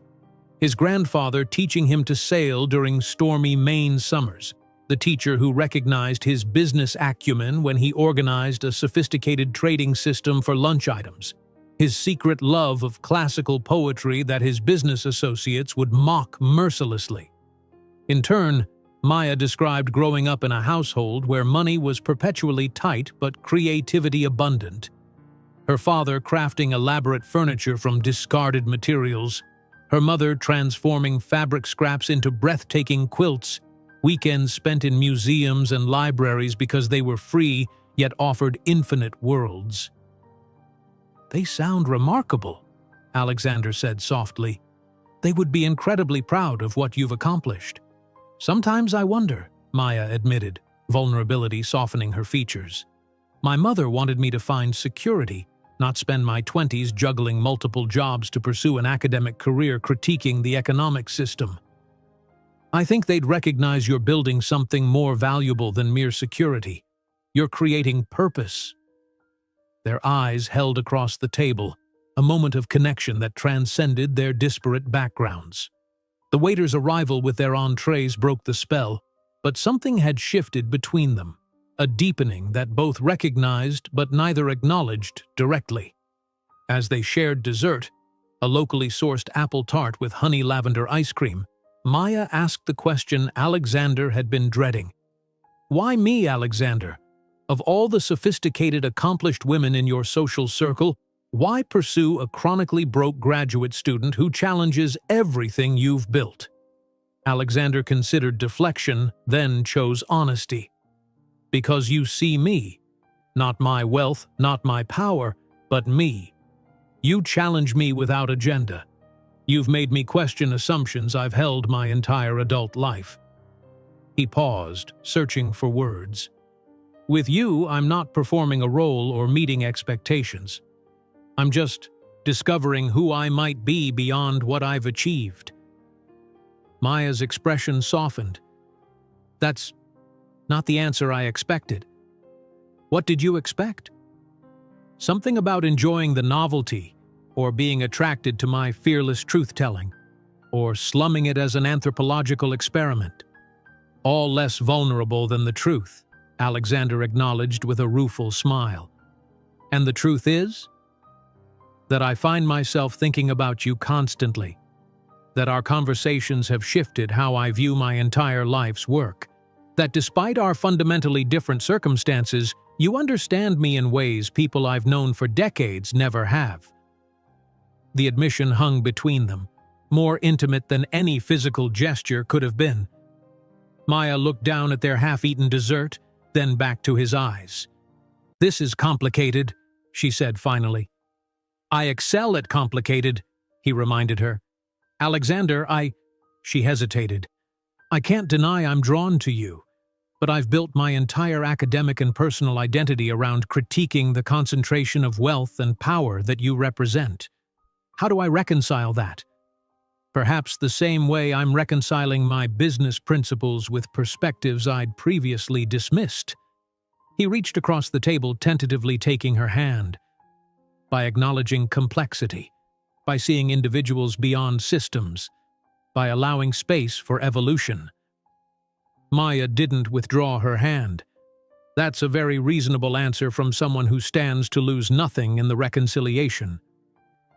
"On the contrary," Alexander said quietly, "I stand to lose certainties I've relied on my entire life.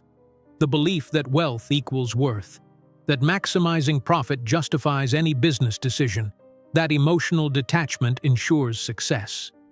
Her fingers curled slightly around his. "And if those beliefs need losing? Then perhaps what replaces them will prove more valuable." The moment stretched between them, possibilities unfolding in the silence. Finally, Maya's phone buzzed, breaking the connection. She reluctantly checked the screen. "My roommate. There's an emergency with our apartment, something about a burst pipe." "Let me get the check." Alexander signaled the waiter. "I'll have my driver take you home." "That's not necessary." "It's pouring rain and you need to get home quickly, please," she acquiesced with a nod. Outside, his driver held an umbrella as they rushed to the waiting car. The interior was luxurious but understated. Leather seats, subtle lighting, privacy partition. Maya took it all in with a raised eyebrow. "More comfortable than the subway," she admitted. As the car moved through rain-slicked streets, Alexander found himself acutely aware of her presence beside him, the subtle scent of her perfume, the way the passing streetlights illuminated her profile. The urge to kiss her was nearly overwhelming, but he restrained himself. This fragile connection couldn't withstand presumption. When they reached her building, he instructed the driver to wait. "Thank you for tonight," Maya said softly. "For the conversation, for listening, for seeing me too." The pleasure was entirely mine. She hesitated, then leaned forward and pressed a gentle kiss to his cheek, a whisper of contact that affected him more profoundly than any passionate embrace from his past. "Good night, Alexander." He watched her rush through the rain to her building entrance, turning once to offer a small wave before disappearing inside. Alexander touched his cheek where her lips had brushed his skin, a gesture so simple yet more meaningful than he could have imagined. The sophisticated billionaire who had confidently wagered he could make any woman date him now found himself hoping desperately that one particular woman might give him a chance, not because he'd strategically maneuvered her, but because she genuinely saw something in him worth knowing. Maya surveyed the disaster that was her apartment with growing despair. The burst pipe had flooded the entire bathroom and most of the living room before maintenance had managed to shut off the water. Now, at nearly midnight, she and Zoe were moving furniture, salvaging belongings, and mopping furiously. "At least the bedrooms are mostly dry," Zoe said, wringing out another towel. "Small mercies." "My thesis notes," Maya moaned, fishing soggy papers from a puddle. "And the bookshelf. Half my research collection is waterlogged." Her phone buzzed with a text from Alexander. "Made it home safely? Been thinking about you? She hesitated, then responded honestly, home to chaos. Pipe burst worse than expected, trying to salvage what we can. His response came immediately.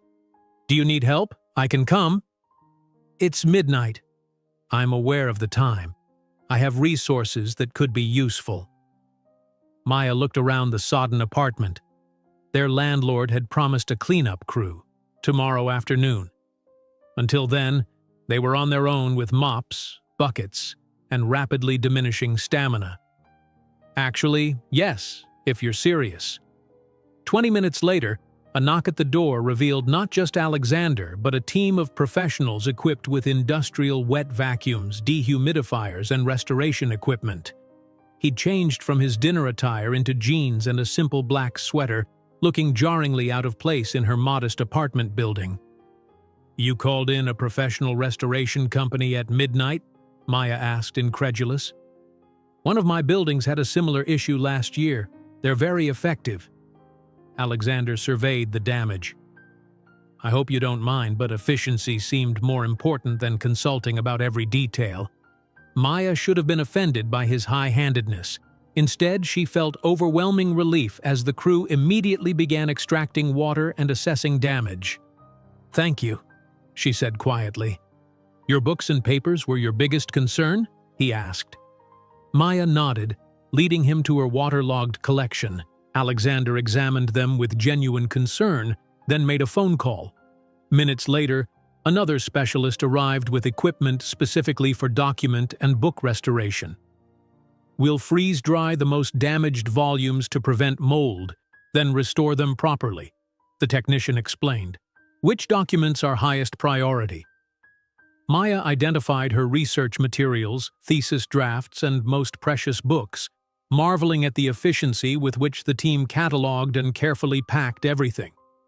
Alexander moved through her apartment with surprising sensitivity, never commenting on its modest size or worn furnishings. Instead, he rolled up his sleeves and helped move furniture, working alongside the professionals he'd summoned.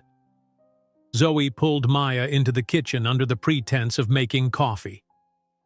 So, billionaire boyfriend comes to the rescue with a midnight restoration team, she whispered. That's some serious knight in shining armor energy.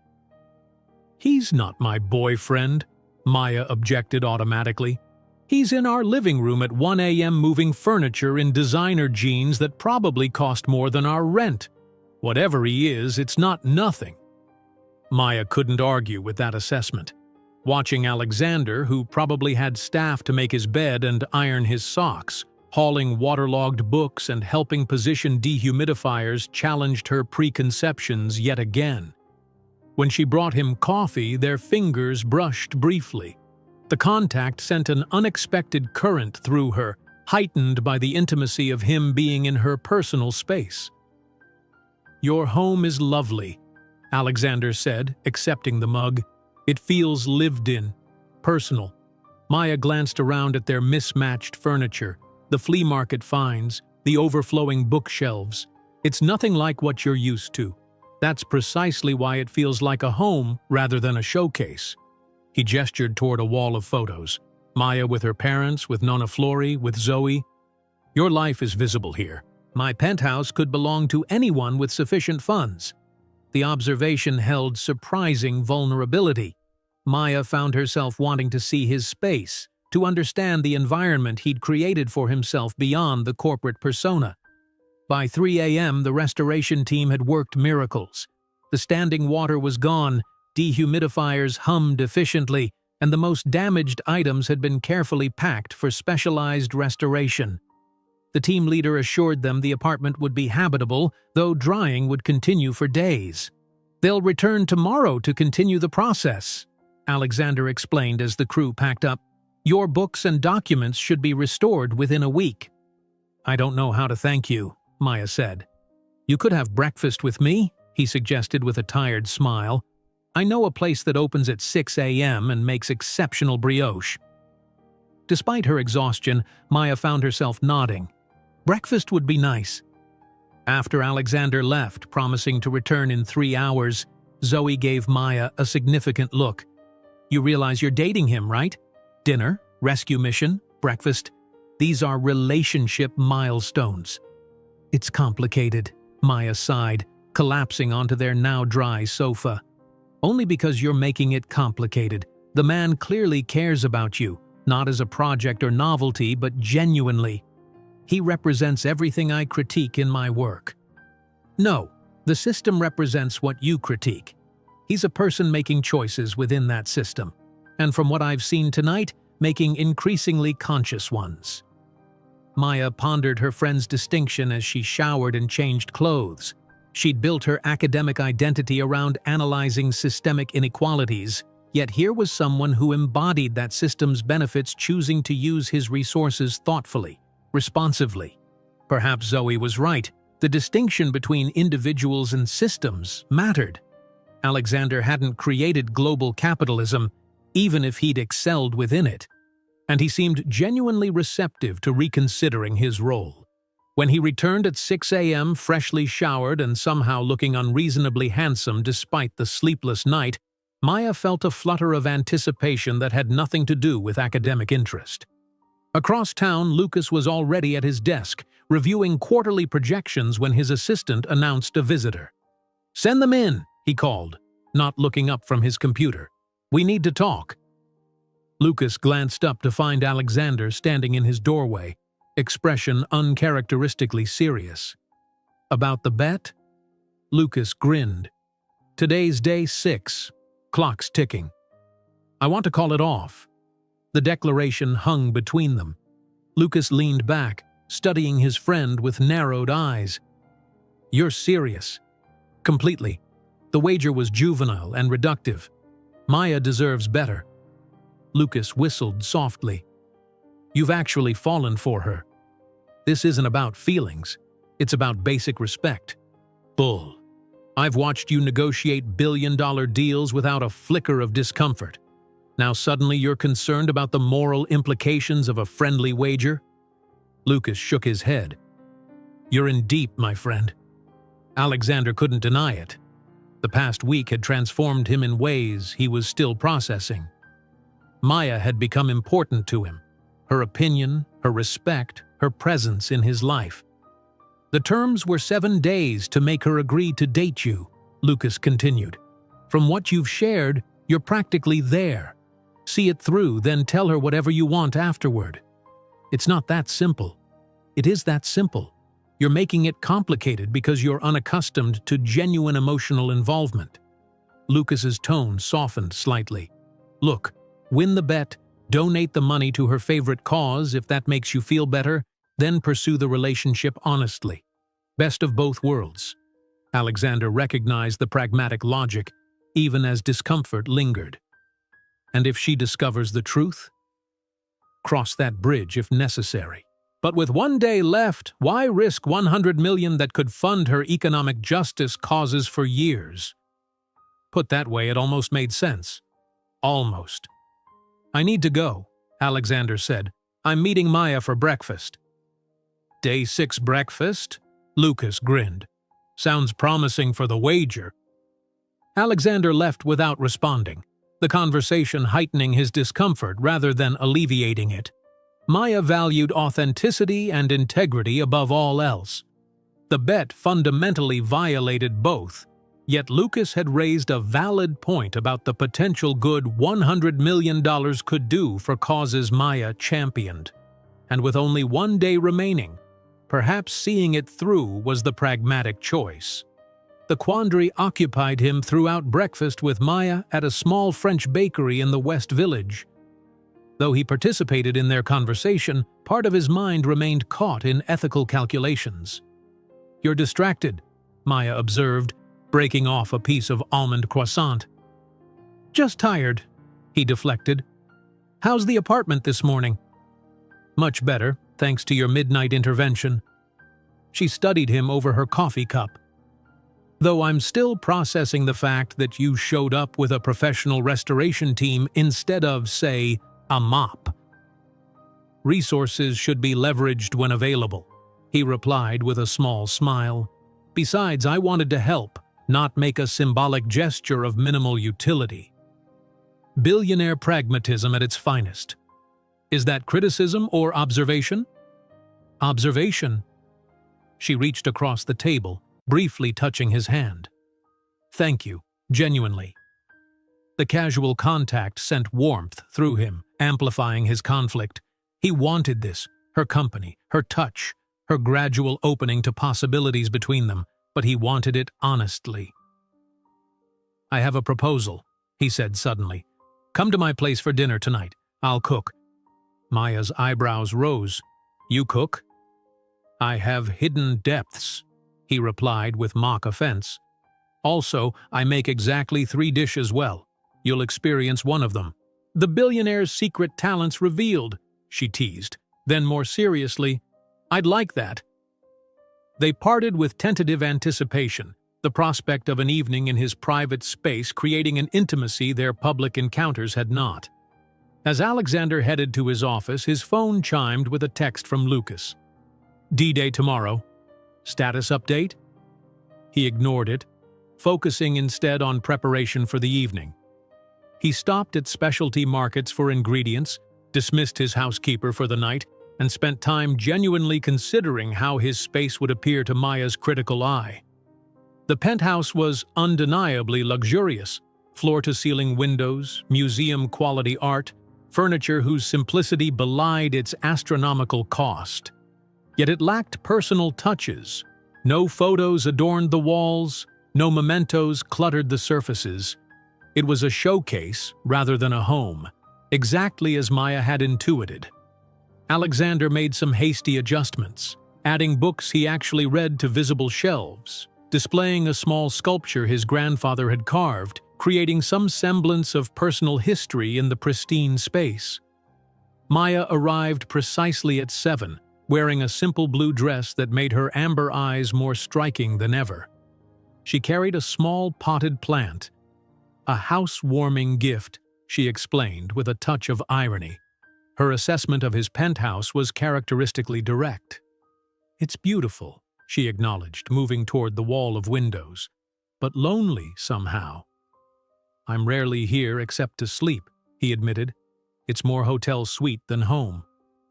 That explains it. She turned to him. You have all this space, but no evidence of actually living in it. I'm reconsidering many aspects of my life lately, he said quietly. Including this.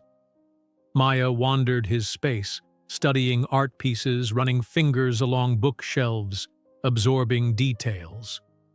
Alexander watched her, struck by how completely her presence transformed the atmosphere, adding warmth, vitality, critical assessment where there had been only sterile perfection. In his kitchen, a chef's dream rarely used, Alexander prepared risotto while Maya perched on a stool, sipping wine and sharing anecdotes about her day. The domesticity felt both foreign and surprisingly right. So, tomorrow's your presentation to Columbia's economics department? He asked, stirring the risotto methodically. Yes, the fellowship committee wants preliminary findings from my research. She looked momentarily anxious. It's a significant opportunity to validate my approach. You'll be brilliant, he said with complete confidence. Your analysis is compelling and your passion is evident. Maya smiled, the genuine warmth in her expression making his chest tighten uncomfortably. Tomorrow marked the wager's conclusion. The contradiction between that artificial deadline and the authentic connection they'd built felt increasingly untenable. Maya, he began, determined to confess everything. There's something I should tell you about our first meeting. His phone rang, the specialized tone for his executive assistant. Alexander normally would have ignored it, but the late hour suggested genuine urgency. I'm sorry, I should check this. The call confirmed his concern. A crisis with their European division requiring immediate attention. A significant security breach threatened sensitive data, and decisions needed to be made within hours. I have to deal with this, he told Maya apologetically. It shouldn't take long. But as minutes stretched into an hour, the romantic evening he'd planned deteriorated into fragmented conversation between crisis management calls. Maya was understanding, but the intimate atmosphere had dissipated. "I should go," she said finally. "You clearly have important matters to handle." "Maya, I'm sorry. This isn't how I wanted tonight to unfold." "It's fine. I understand that billion-dollar empires occasionally need attention." Her smile softened the observation. "Rain check?" As he walked her to the elevator, Alexander felt time slipping away. Tomorrow was the wager's deadline, and he still hadn't told her the truth. "Tomorrow," he said impulsively. "Have dinner with me again tomorrow night, please." Maya hesitated. "Tomorrow's my presentation. I'm not sure what time I'll finish." "I'll wait," he promised, "however long it takes." She studied him, something in his intensity clearly communicating his need to see her. "Okay, I'll text you when I'm done." Alexander watched the elevator doors close, the weight of unspoken truth settling heavily upon him. Tomorrow he would tell her everything, about the wager, about his transformation, about the feelings he'd never expected to develop. He only hoped that when faced with the complete truth, she could forgive how their story had begun. Maya stood before Columbia's economics faculty, her presentation slides illustrating wealth distribution patterns across developed nations. The fellowship committee, 5 distinguished professors and 2 visiting scholars, watched with critical attention as she outlined her research methodology. These models demonstrate that stakeholder-driven economies consistently produce more stable growth patterns and reduced inequality metrics, Maya explained, highlighting comparative data. While shareholder primacy models show higher short-term returns, they create structural vulnerabilities that manifest during economic shocks. The department chair, Dr. Abernathy, leaned forward. "Your analysis challenges conventional economic orthodoxy. What evidence suggests these alternative models are scalable beyond small, homogeneous countries?" It was the question Maya had anticipated, the standard dismissal of Nordic examples as irrelevant to larger economies. She advanced to her prepared slide. Several multinational corporations have implemented modified stakeholder models with compelling results. She highlighted case studies, including one recent addition. Most notably, Blackwood Industries has begun implementing comprehensive stakeholder impact assessments across its divisions, with preliminary data showing improved employee retention, reduced environmental compliance costs, and enhanced community relations without significant profit reduction. The committee exchanged glances. Alexander's company adopting her principles made her theoretical framework suddenly undeniably relevant. "Your research suggests a fundamental restructuring of corporate governance," noted another professor. "What's your implementation pathway in a system resistant to such change?" Maya felt a surge of confidence.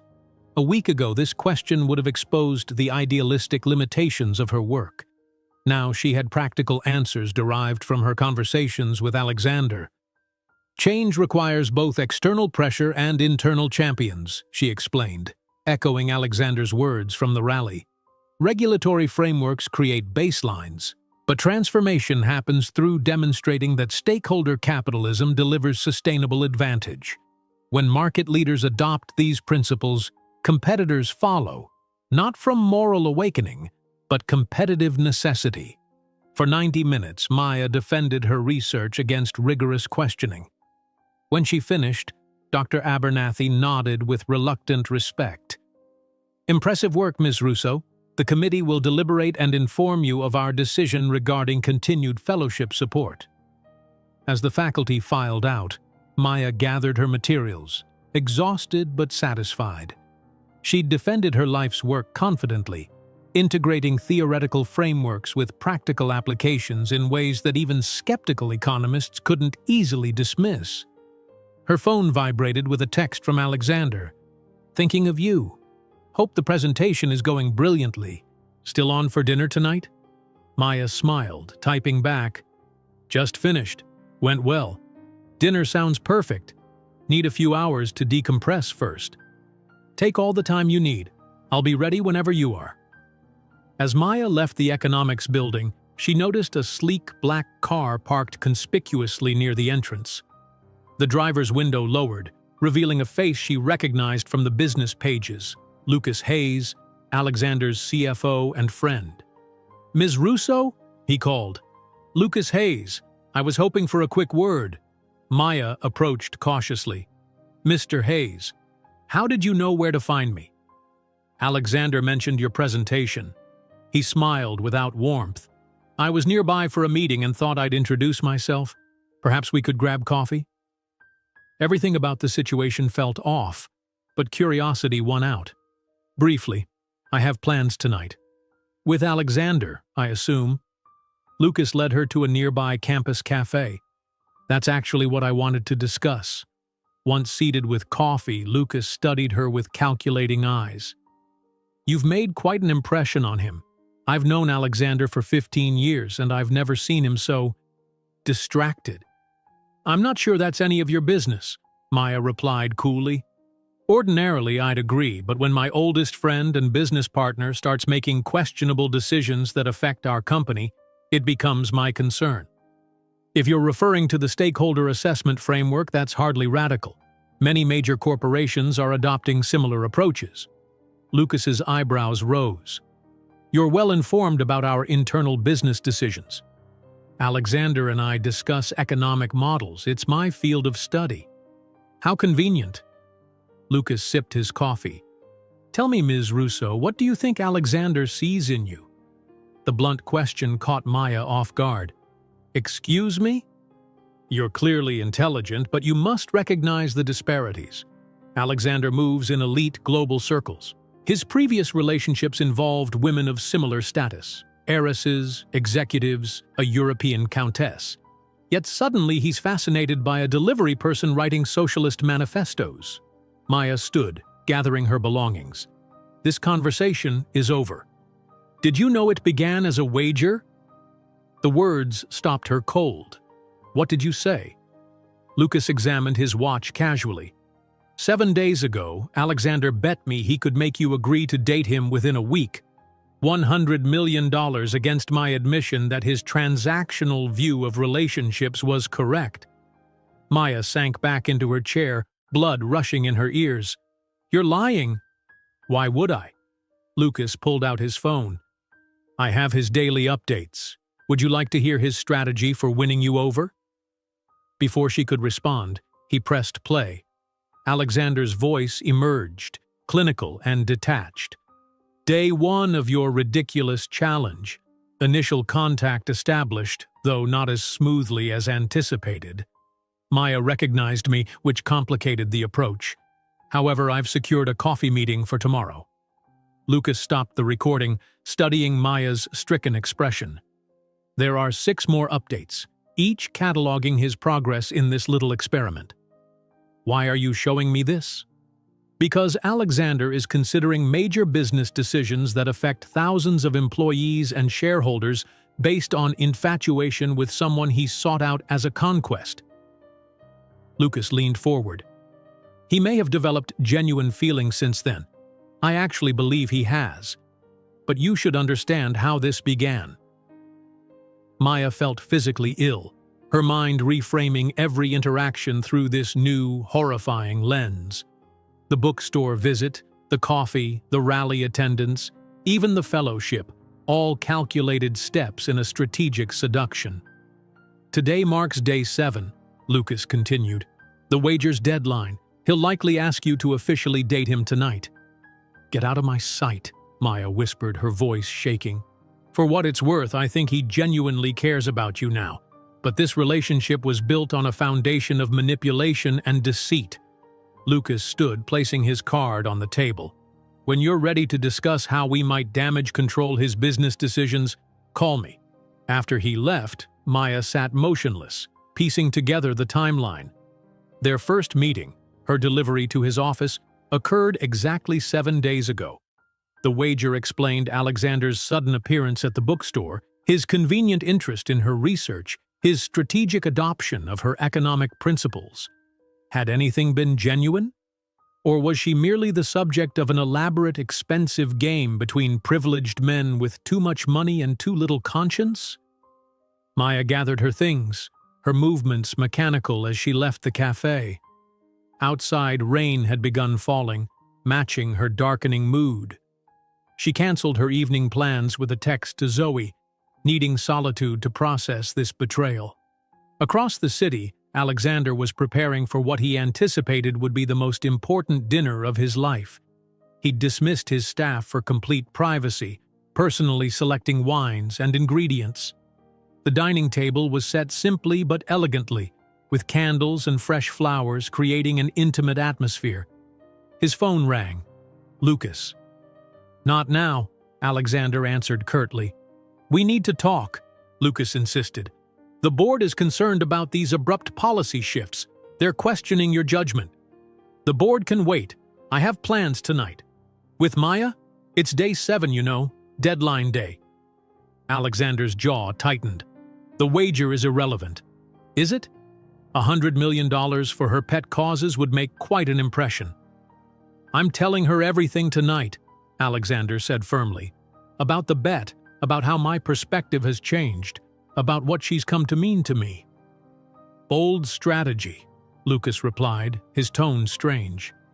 "Good luck with that." Something in his friend's voice raised Alexander's suspicion. "Lucas, what have you done?" "Nothing that wasn't necessary.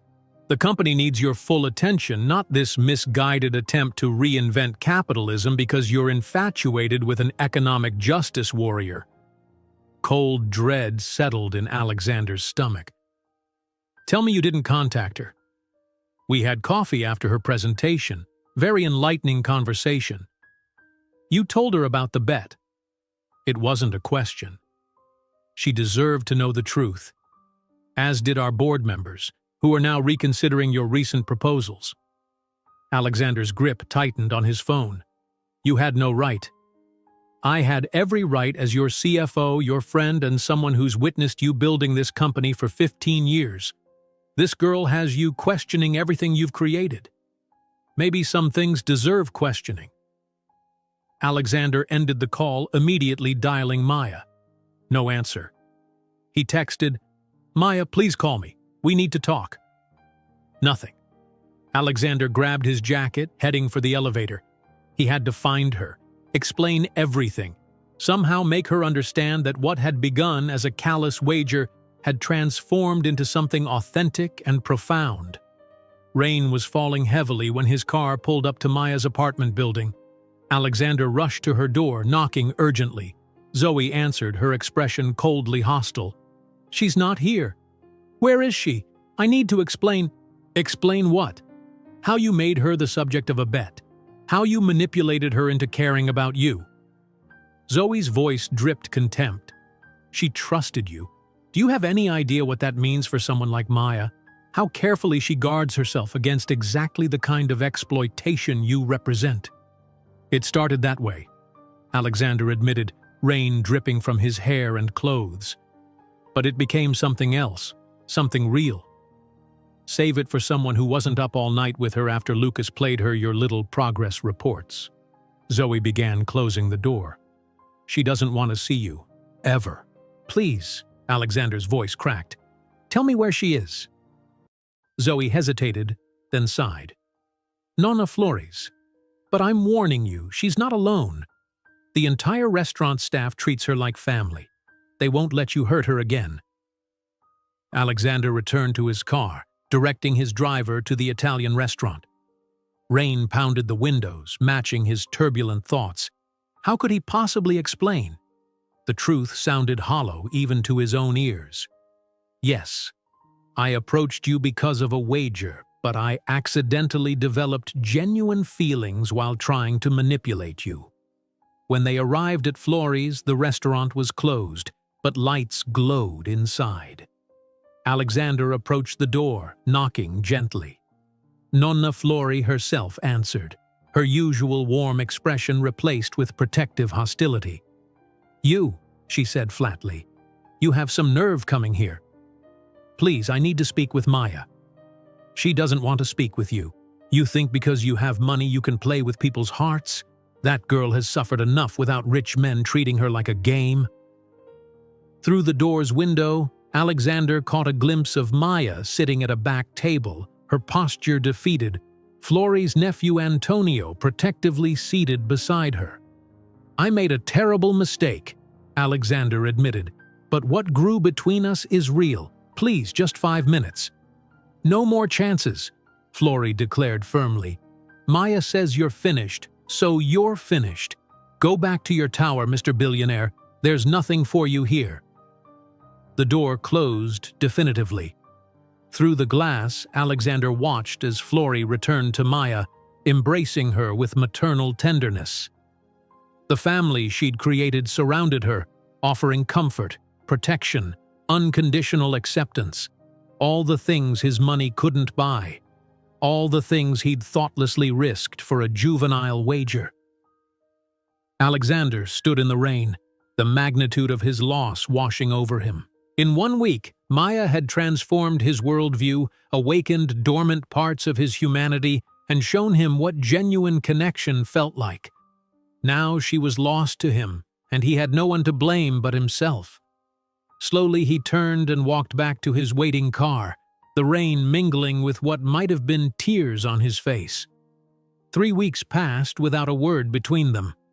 Alexander threw himself into work with renewed intensity, but the focus had shifted.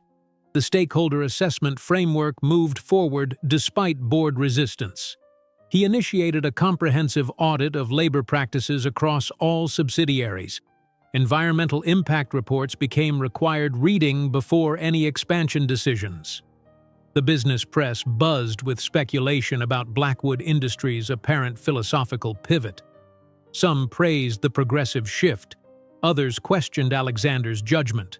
Stock prices fluctuated as markets attempted to price in this new direction. Alexander barely noticed. He functioned automatically, making decisions with clinical precision while feeling hollowed out inside. The penthouse seemed more sterile than ever. He found himself avoiding the corner table at Harvest, the bench in Central Park, all the places that now held echoes of Maya. Lucas had attempted reconciliation, arguing he'd acted in both the company's and Alexander's best interests. Their 15-year friendship hung by a thread, professional courtesy barely masking Alexander's seething sense of betrayal. "You're still implementing her ideas," Lucas observed during a tense budget meeting, "despite everything." "They're sound economic principles," Alexander replied coldly. "The merit exists independently of personal feelings." But personal feelings remained, persistent and painful. Alexander had drafted countless messages to Maya, explanations, apologies, pleas for another chance, deleting each without sending. What could he possibly say that wouldn't sound like more manipulation? Meanwhile, Maya had received the official notification that her fellowship had been renewed with expanded funding. The committee had unanimously approved her continued research, impressed by her innovative integration of theoretical models with practical applications. The victory felt hollow. She moved mechanically through her days, completing deliveries, attending classes, working on her thesis. At night, she found herself rereading the economic impact assessments Alexander had shared, his handwritten notes in the margins revealing genuine engagement with concepts that challenged his entire business model. "You need to talk to him," Zoe said one evening, finding Maya staring at her phone, Alexander's last text still unanswered. "There's nothing to say. He approached me as a bet, a game between rich friends with too much money and too little humanity. Yet he's implementing your ideas at his company. The business journals are calling it the Blackwood Reformation." Maya had seen the articles. Alexander was facing significant pushback from investors and board members, yet continuing the stakeholder-focused changes they'd discussed. "Maybe it's genuine change," Zoe continued. "Maybe you actually affected him." "Or maybe it's elaborate damage control," Maya countered. "Another strategic move." Yet doubt had begun creeping in. If Alexander's interest had been purely strategic, why maintain policies that faced significant resistance? Why continue initiatives that directly reduced short-term profits? The bet was long over, lost or abandoned. These actions served no manipulative purpose, On a rainy Tuesday, Maya was shelving books at Forward when the door chimed. She turned to find not Alexander, but Lucas Hayes. "Before you throw a book at me," he began, raising his hands defensively, "I came to admit I was wrong." "Get out," Maya said quietly, returning to her shelving. Lucas remained. "Alexander doesn't know I'm here. In fact, he barely speaks to me anymore except about essential business matters." Tragic. The manipulative Billionaire Boys Club is experiencing friction. "I showed you his recordings," Lucas acknowledged. "But I didn't play all of them. The later ones tell a different story." Maya stilled, her back to him. "The Alexander Blackwood I've known for 15 years has never questioned his approach to business or relationships. Success through strategic advantage was his religion." Lucas stepped closer. "Then he met you and everything changed." Save the redemption narrative for someone who hasn't been personally victimized by your little game. The game ended weeks ago. What he's doing now, restructuring company policies, antagonizing the board, jeopardizing relationships with key investors, that's not strategy, that's conviction. Lucas placed a small recording device on the counter. "Listen to the full story before you dismiss him completely." After he left, Maya stared at the device for long minutes before finally pressing play. Alexander's voice emerged, the familiar confidence of the early recordings gradually shifting to something more vulnerable, more genuine with each day's entry. Day 4. Maya's perspective on sustainability metrics has significant merit, though implementation across a multinational corporation presents complex challenges. I find myself genuinely engaged with her critiques in ways I hadn't anticipated. Day 5. The rally provided unexpected insights. These aren't fringe radicals, but concerned citizens with legitimate grievances about systemic inequalities. Maya's academic framework contextualizes these concerns with remarkable clarity. I'm beginning to see my business through a different lens. Day 6. The wager seems increasingly inappropriate. Maya deserves better than strategic manipulation, regardless of how benevolent my intentions might seem. And finally, Day 7. The morning before everything collapsed. I'm ending this ridiculous exercise. Whatever happens with Maya should develop naturally, without artificial deadlines or stakes. More importantly, I need to tell her the truth, even if it means losing her. The connection we've formed matters too much for continued deception. Maya sat heavily on a nearby chair, conflicting emotions churning. The transformation in Alexander's tone and content was unmistakable, from calculated strategy to genuine self-reflection. He had planned to come clean before Lucas's intervention. That evening, she found herself walking toward Blackwood Tower, still uncertain what she intended to say. The security desk called up for clearance, and minutes later, she was ascending to the penthouse in a private elevator. Alexander opened the door himself, surprise and cautious hope momentarily illuminating his features before careful neutrality returned. He looked different, thinner, shadows beneath his eyes suggesting sleepless nights. Maya. Her name sounded like both a question and a prayer. "Lucas came to see me," she said, stepping inside. "He played your recordings. All of them?" She nodded. The penthouse was different too. Books and papers spread across surfaces, evidence of actual living disrupting its former sterile perfection. "I was going to tell you everything that night," Alexander said quietly, before Lucas interfered. "Would that have made a difference, that you confessed to manipulation after succeeding at it?" "I don't know." He gestured toward the living room. "But I would have tried to explain that what began as something inexcusable became the most genuine connection I've ever experienced." Maya remained standing, maintaining emotional distance. "You built a relationship on a foundation of deceit." "Yes." "No excuses, no justifications. I have no defense for how this began. Yet you're implementing the changes we discussed. Stakeholder assessments, labor practice reviews, environmental impact requirements. Why? because they're the right thing to do. Alexander met her gaze directly. Perhaps the only thing I can offer as evidence of genuine change is that I'm continuing the work that matters to you, even without hope of your forgiveness. The simple honesty in his statement resonated more deeply than any elaborate apology could have. Maya slowly moved to the window, gazing out at the city sprawled below. "I trusted you," she said finally. "Do you have any idea how difficult that was for me?" "I do now." Alexander remained where he was, giving her space. "I've spent weeks trying to imagine what you must have felt learning about the wager. The betrayal, the humiliation, the questioning of everything we shared. I couldn't separate what was real from what was strategy.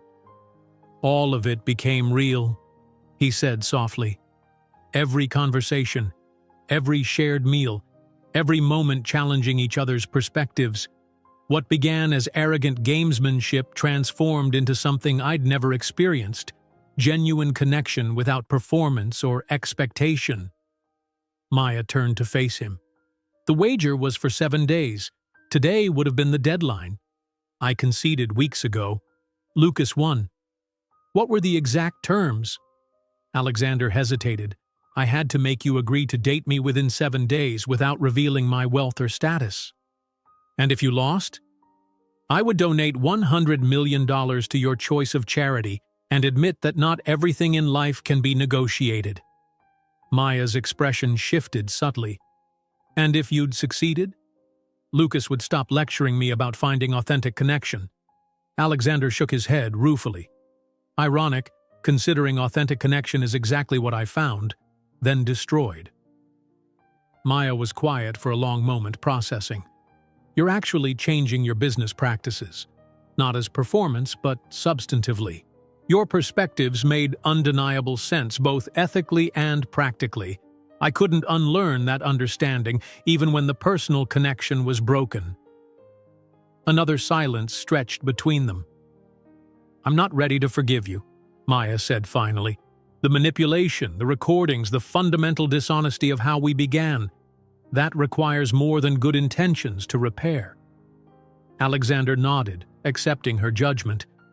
"But," she continued, "I believe your transformation might be genuine.